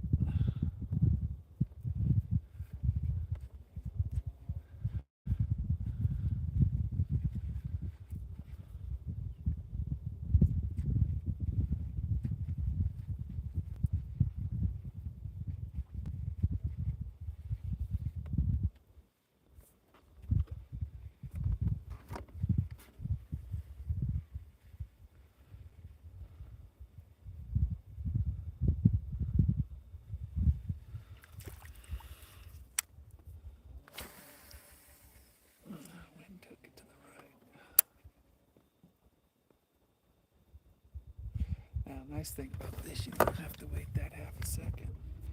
It'll hook. Oh, there's one right next to me.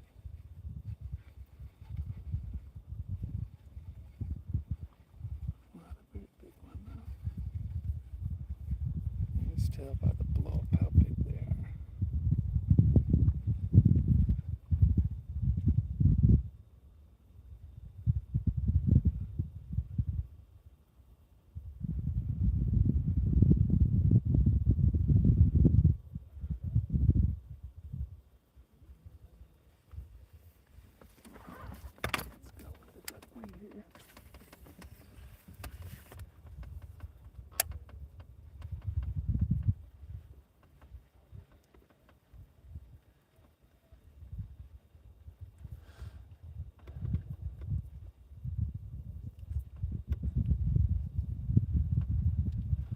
It's our duck. It's coming over to check me out. There's wildlife right there, guys. There's our duck that's been.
pretty friendly. It just comes right to me. Got no food for you though. Got nothing for you. I mean, keep snacks on my boat. Just water and coffee. Water and coffee. That's all. Snacking's bad for my weight.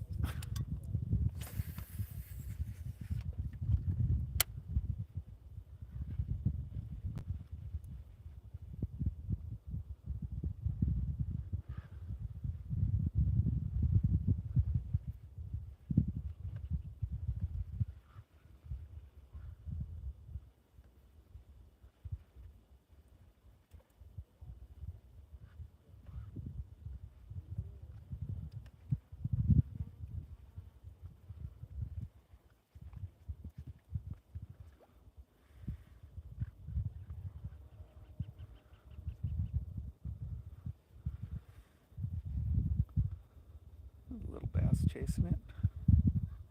He's the same size as my bait though. Literally the same size as my bait.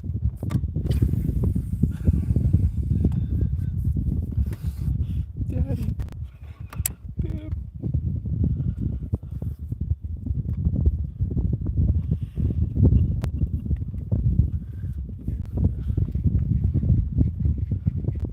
Not a lot of action over here this morning. Like I told you, this usually lights up a little bit late.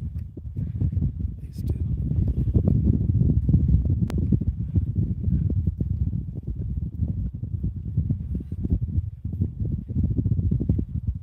These light up a little late.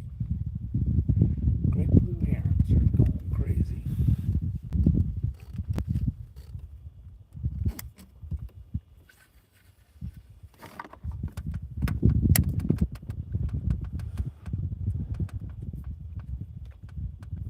It's just these little bass are breaking surface over here.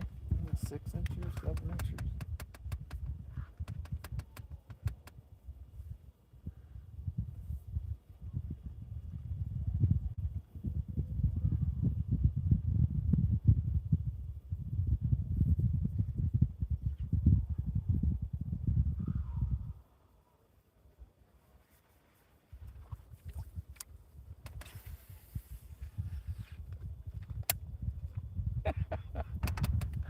Scared one out of the water and he was on top of the lily pads for a second.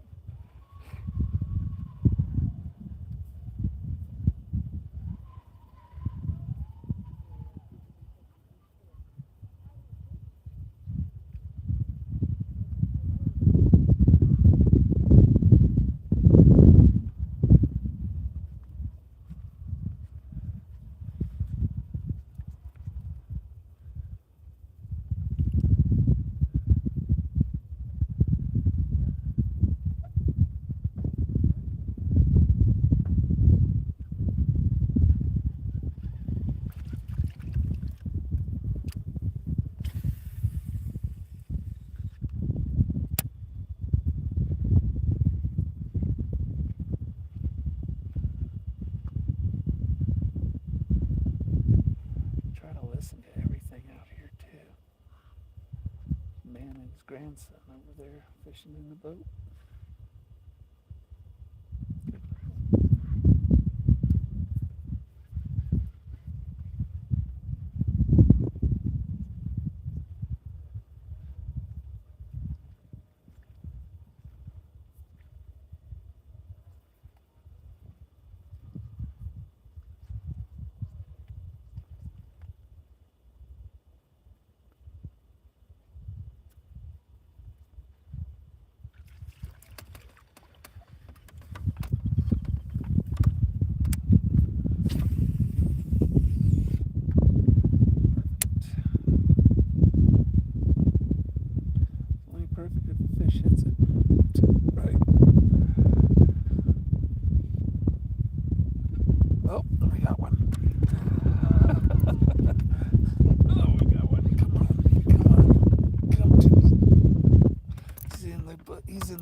This is why you have braid.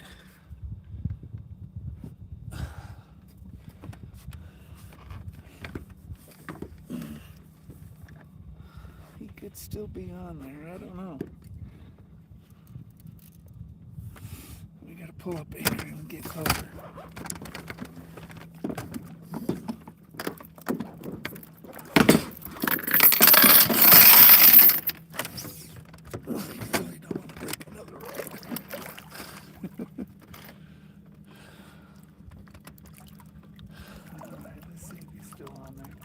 Sometimes you get all this grass.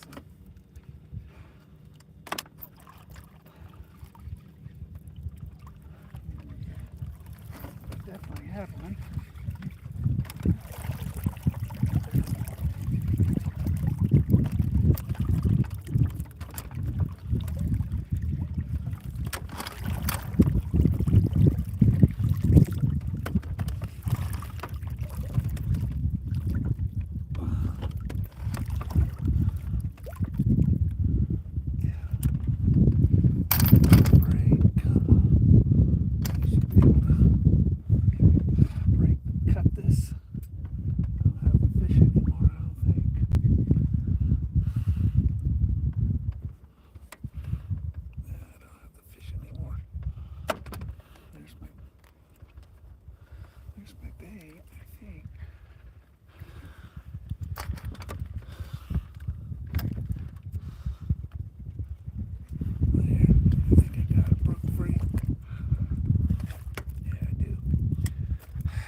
Skin hooking it again, trying the same thing, although skin hook once and it breaks off then.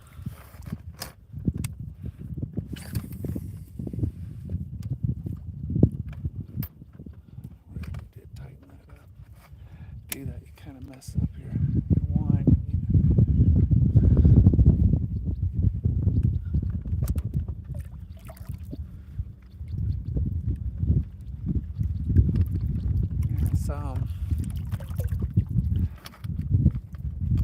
That's the hardest form of fishing. It's not just setting the hook, it's getting them out of the weeds. Because these are tough. You know, lily pads, real lily pads. Duckweed's not so bad, but lily pads are bad. Because they're so tough. Let's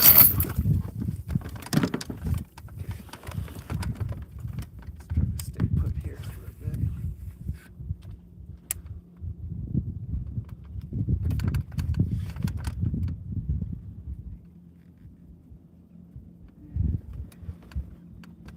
Why use braid? Don't use any other. Braid can cut, these weeds, so you really want to use braid.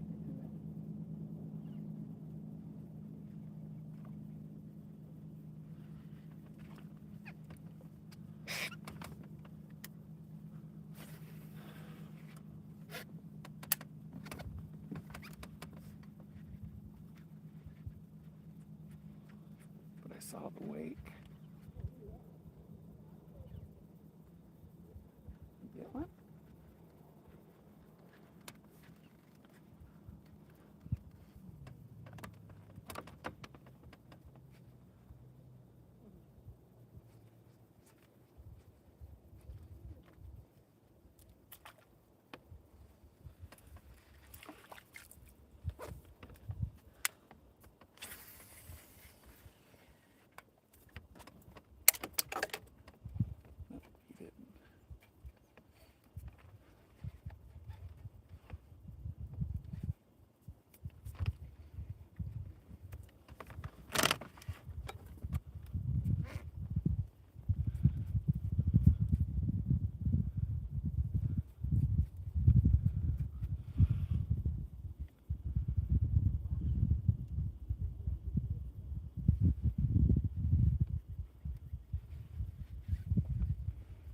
Switch baits. I'm going to switch this out.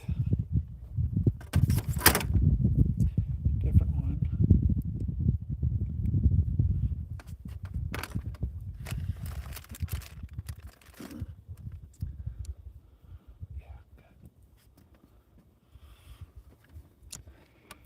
This is that opaline pearl. I skin painted it, so it's really subtle in its design. So, see, that's this one.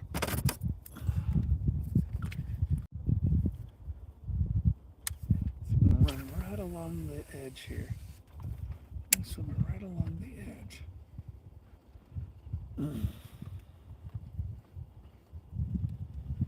See if we can draw something out. Bees. Bees, bees, bees. Fortunately, I'm not allergic to them.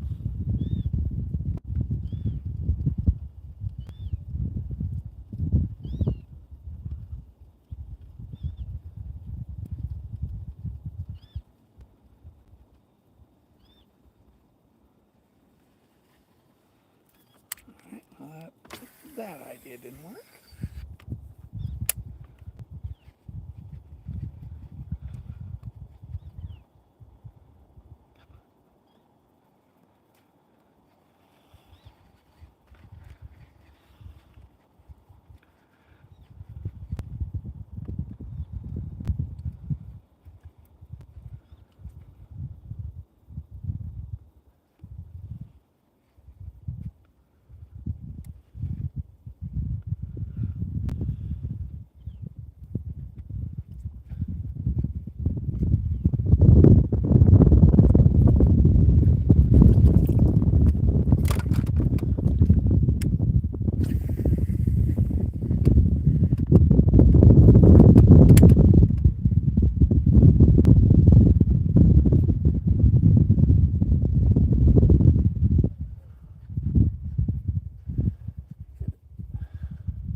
Starting to hear a little action out there.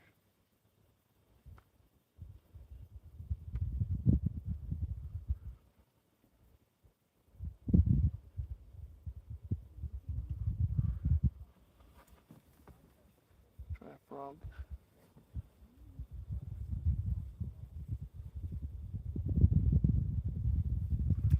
Try a frog.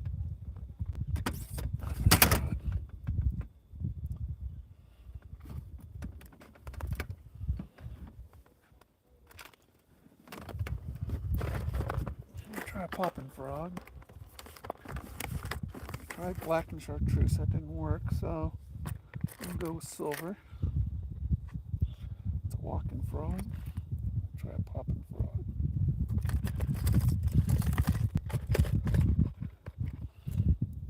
We'll go white. Popping frog.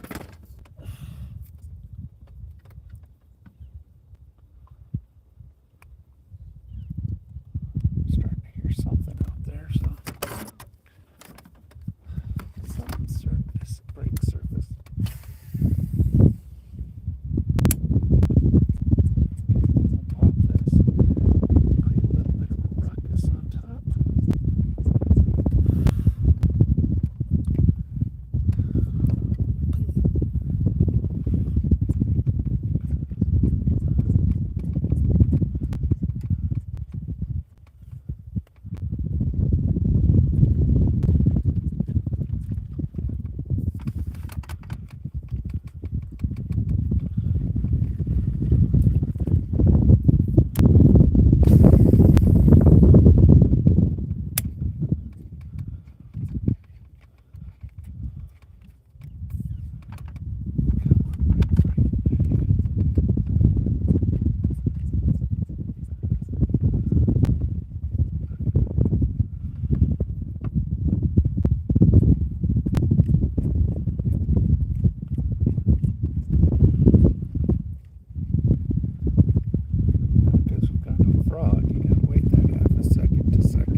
Hey. Oh, he went for my bait.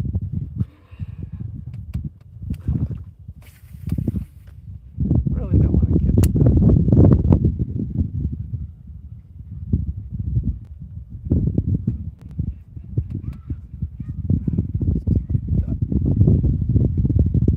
He likes yellow though.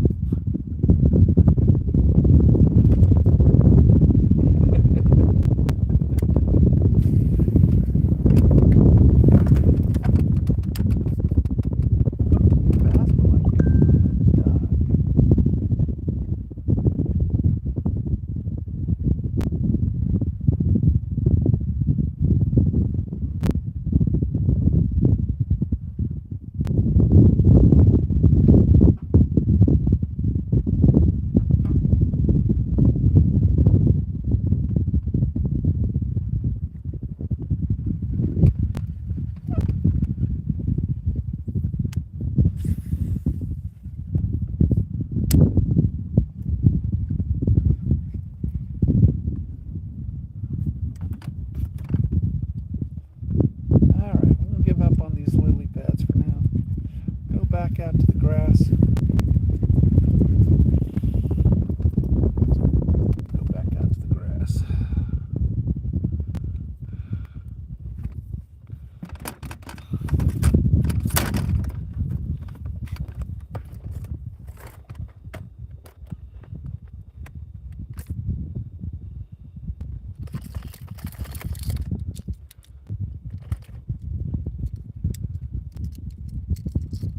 We'll go for a giant wake bait now, guys. Really want to catch a big bass today. Tired of catching little ones. So, this is what we're using. Okay. 7.5 inch wake bait. Got a lot of bass on it. Not got a PB on it yet though.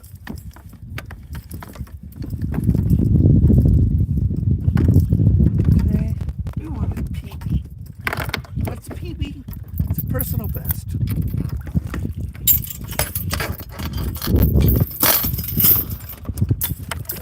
We're going to take this guy.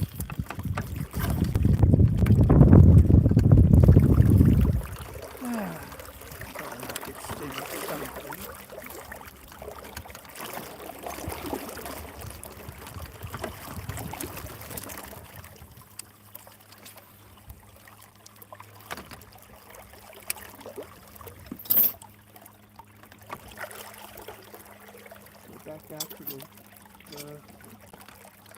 forest. Look at this guy.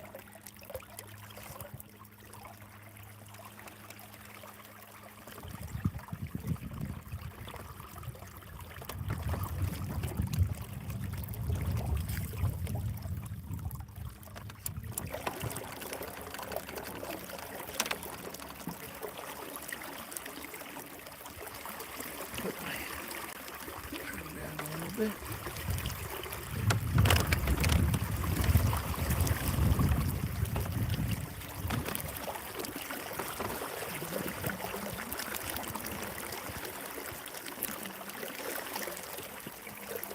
There we go.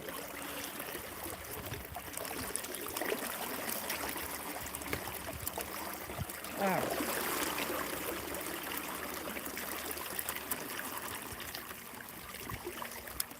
I would like to have a bait in the water.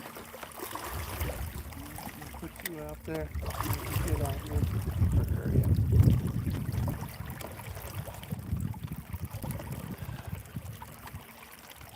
Oh, sorry guys. Lily pads weren't busted. The only hit I got, I got tangled up in the weeds. And that one even a blow up.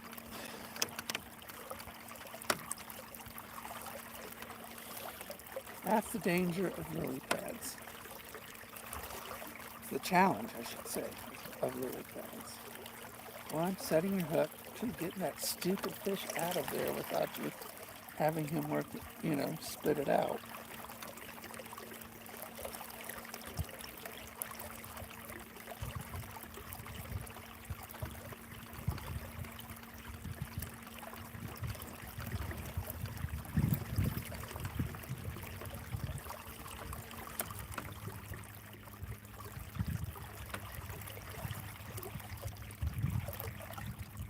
I've been doing better offshore than I have close to shore lately. So let's see what we can do out here.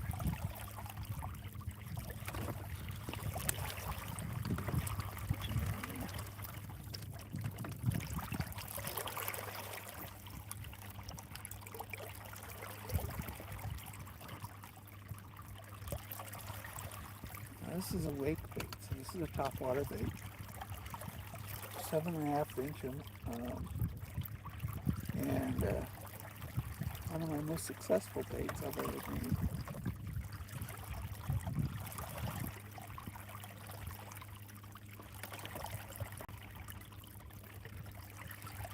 These are 1/0 kamikaze hooks on this. They are about as sharp as it possibly can get. People buy this bait from me. They buy the best of the best. I wouldn't put hook keepers on them because they're so sharp that I don't want them accidentally hooking themselves.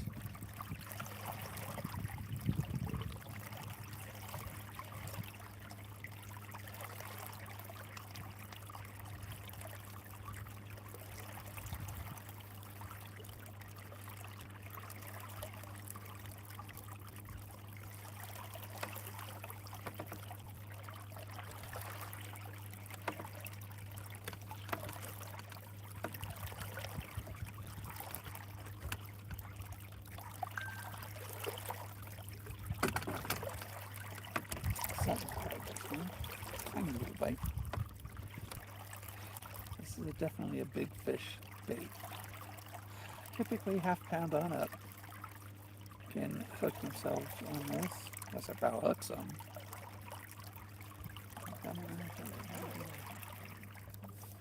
Find that for us.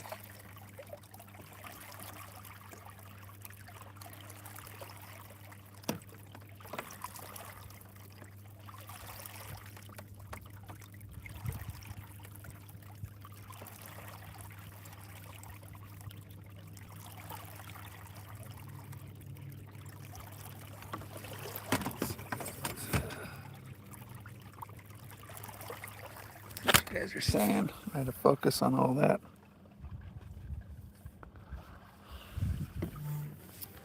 Can't read you. Shout out, birthday did that. What's for lunch? Well, hey guys, I don't know if I'm going to eat lunch here today. Might just put in about 1 or 2 o'clock and go home. I gotta record my radio show today. There's the raw footage of it. It's gonna be a liquid diet this morning. Lots of water, coffee and water.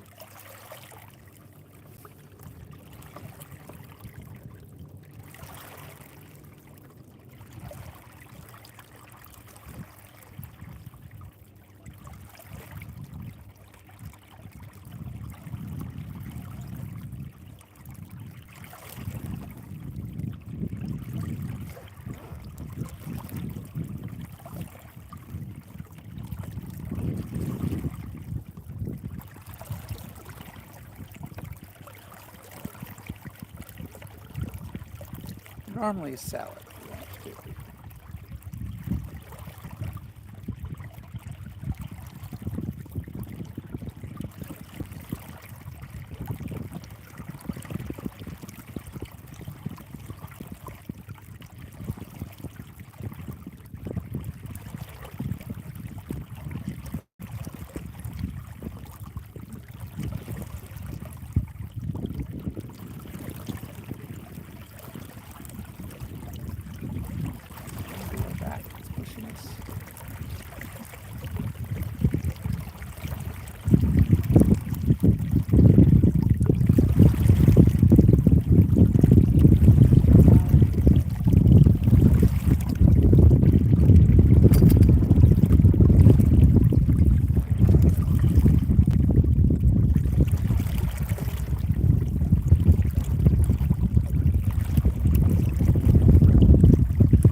Go up the west side. Go up the west side.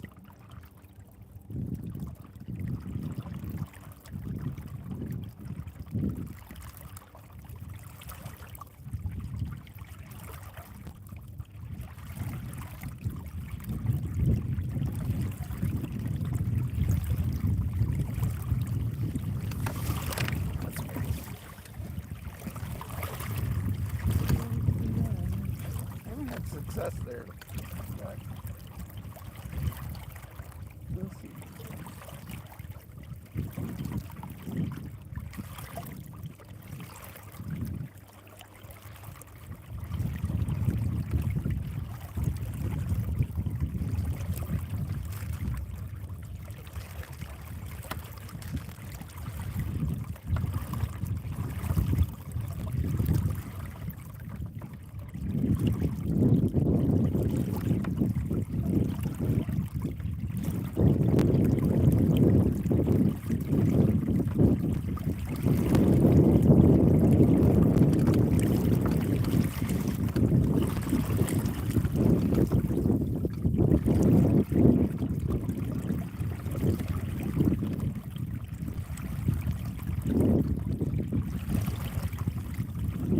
Breeze going north.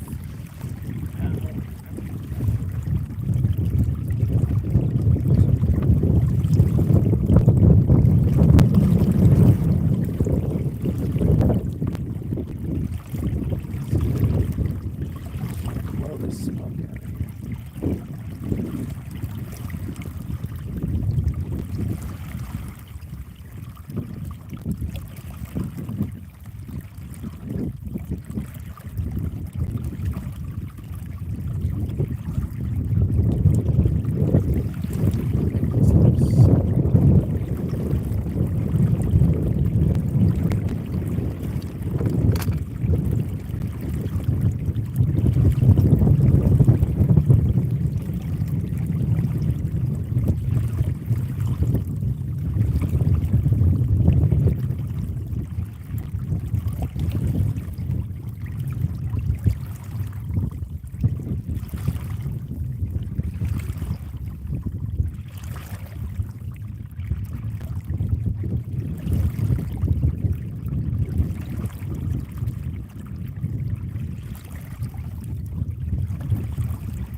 those two.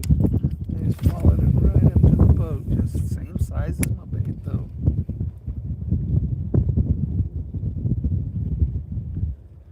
Same size as my bait.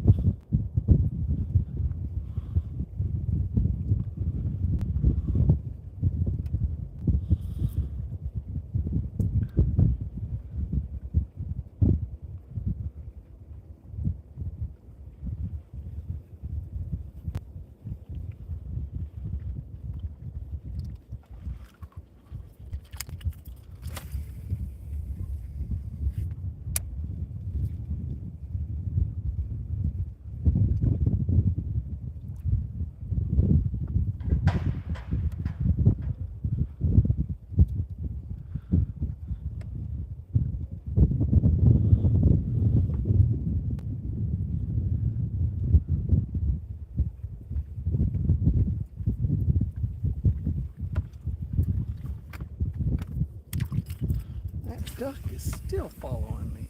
He's right next to me still. I ain't feeding him. I can't feed him.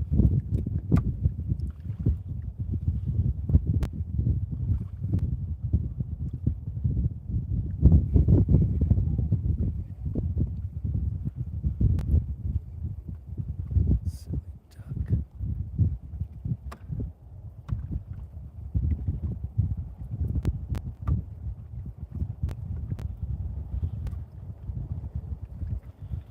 Silly duck. Let's just jump on the boat. Save yourself some paddling.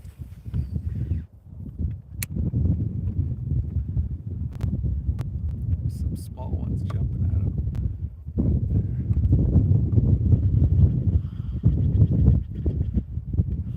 Yeah. Shadow. You're shadowing me.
go back to my old reliables.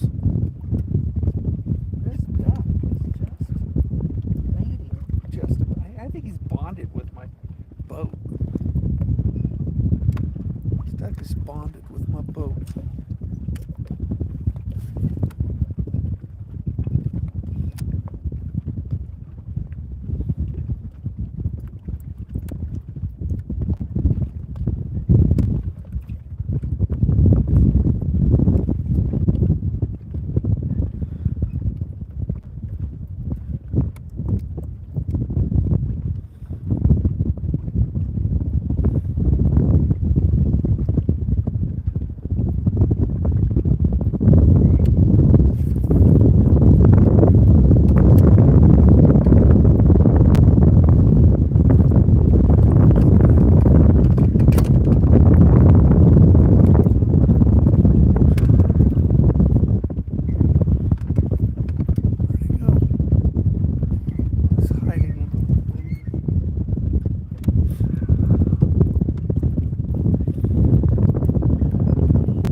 I guess swim baits are mechanical baits too.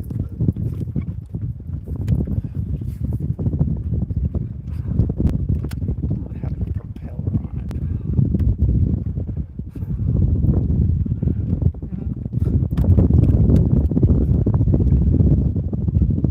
I don't use my motor at all. Just let the wind push it.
before.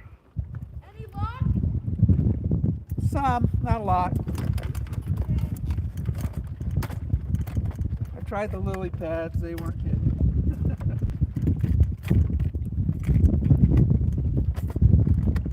Okay, almost there. Yeah, because the eggplant bait.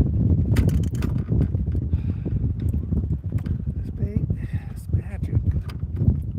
This year, every year's got a magic bait. This is the magic bait. Called the eggplant bait because it looks like an eggplant. That's what we're doing. Catch everything, every species.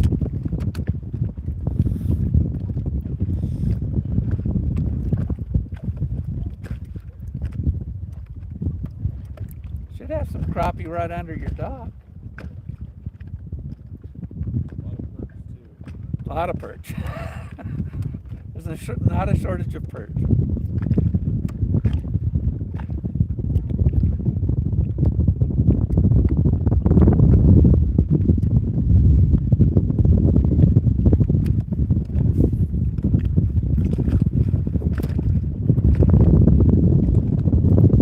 What are you using?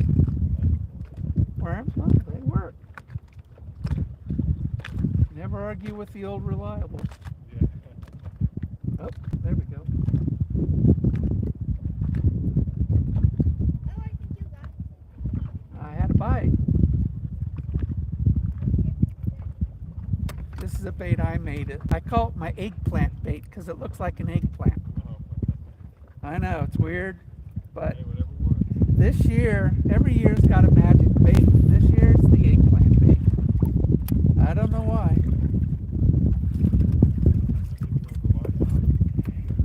Yeah, there's largemouth and smallmouth along the coast here, the beach here. So, this bait kind of catches everything. So, oh, there we go. There we go. That's a perch. There's a perch.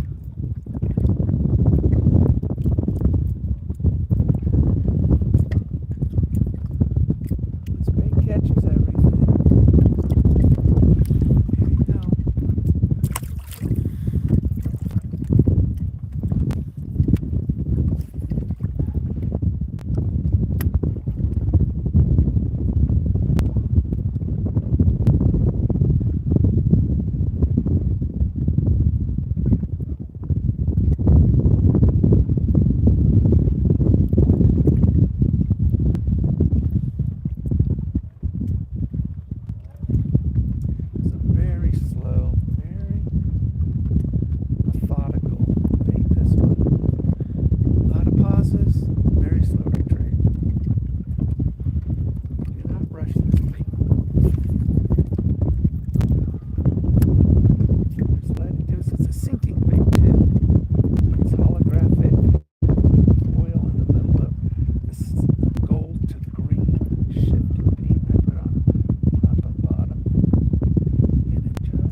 morning.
This wind is really pushing us.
Yeah, we'll go with the spook.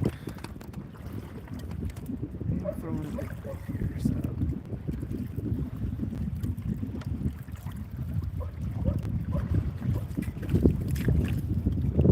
Really, these waves are happening. It's really hard to stop. But if you go with the spook, you can control the splash that you put on.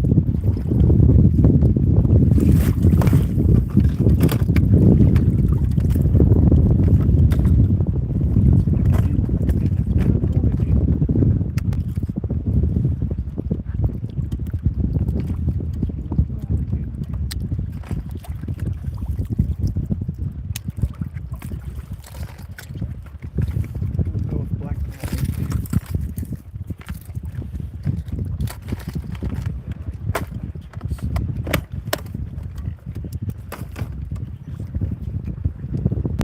The word magic you gotta use.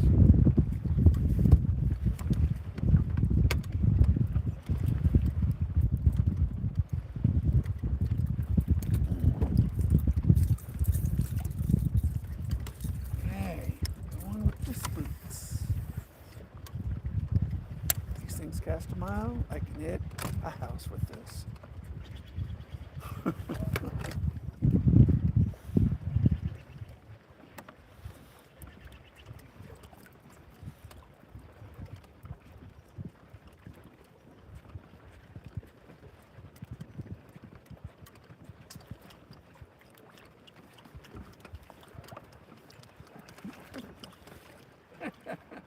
Well, a little guy's following it.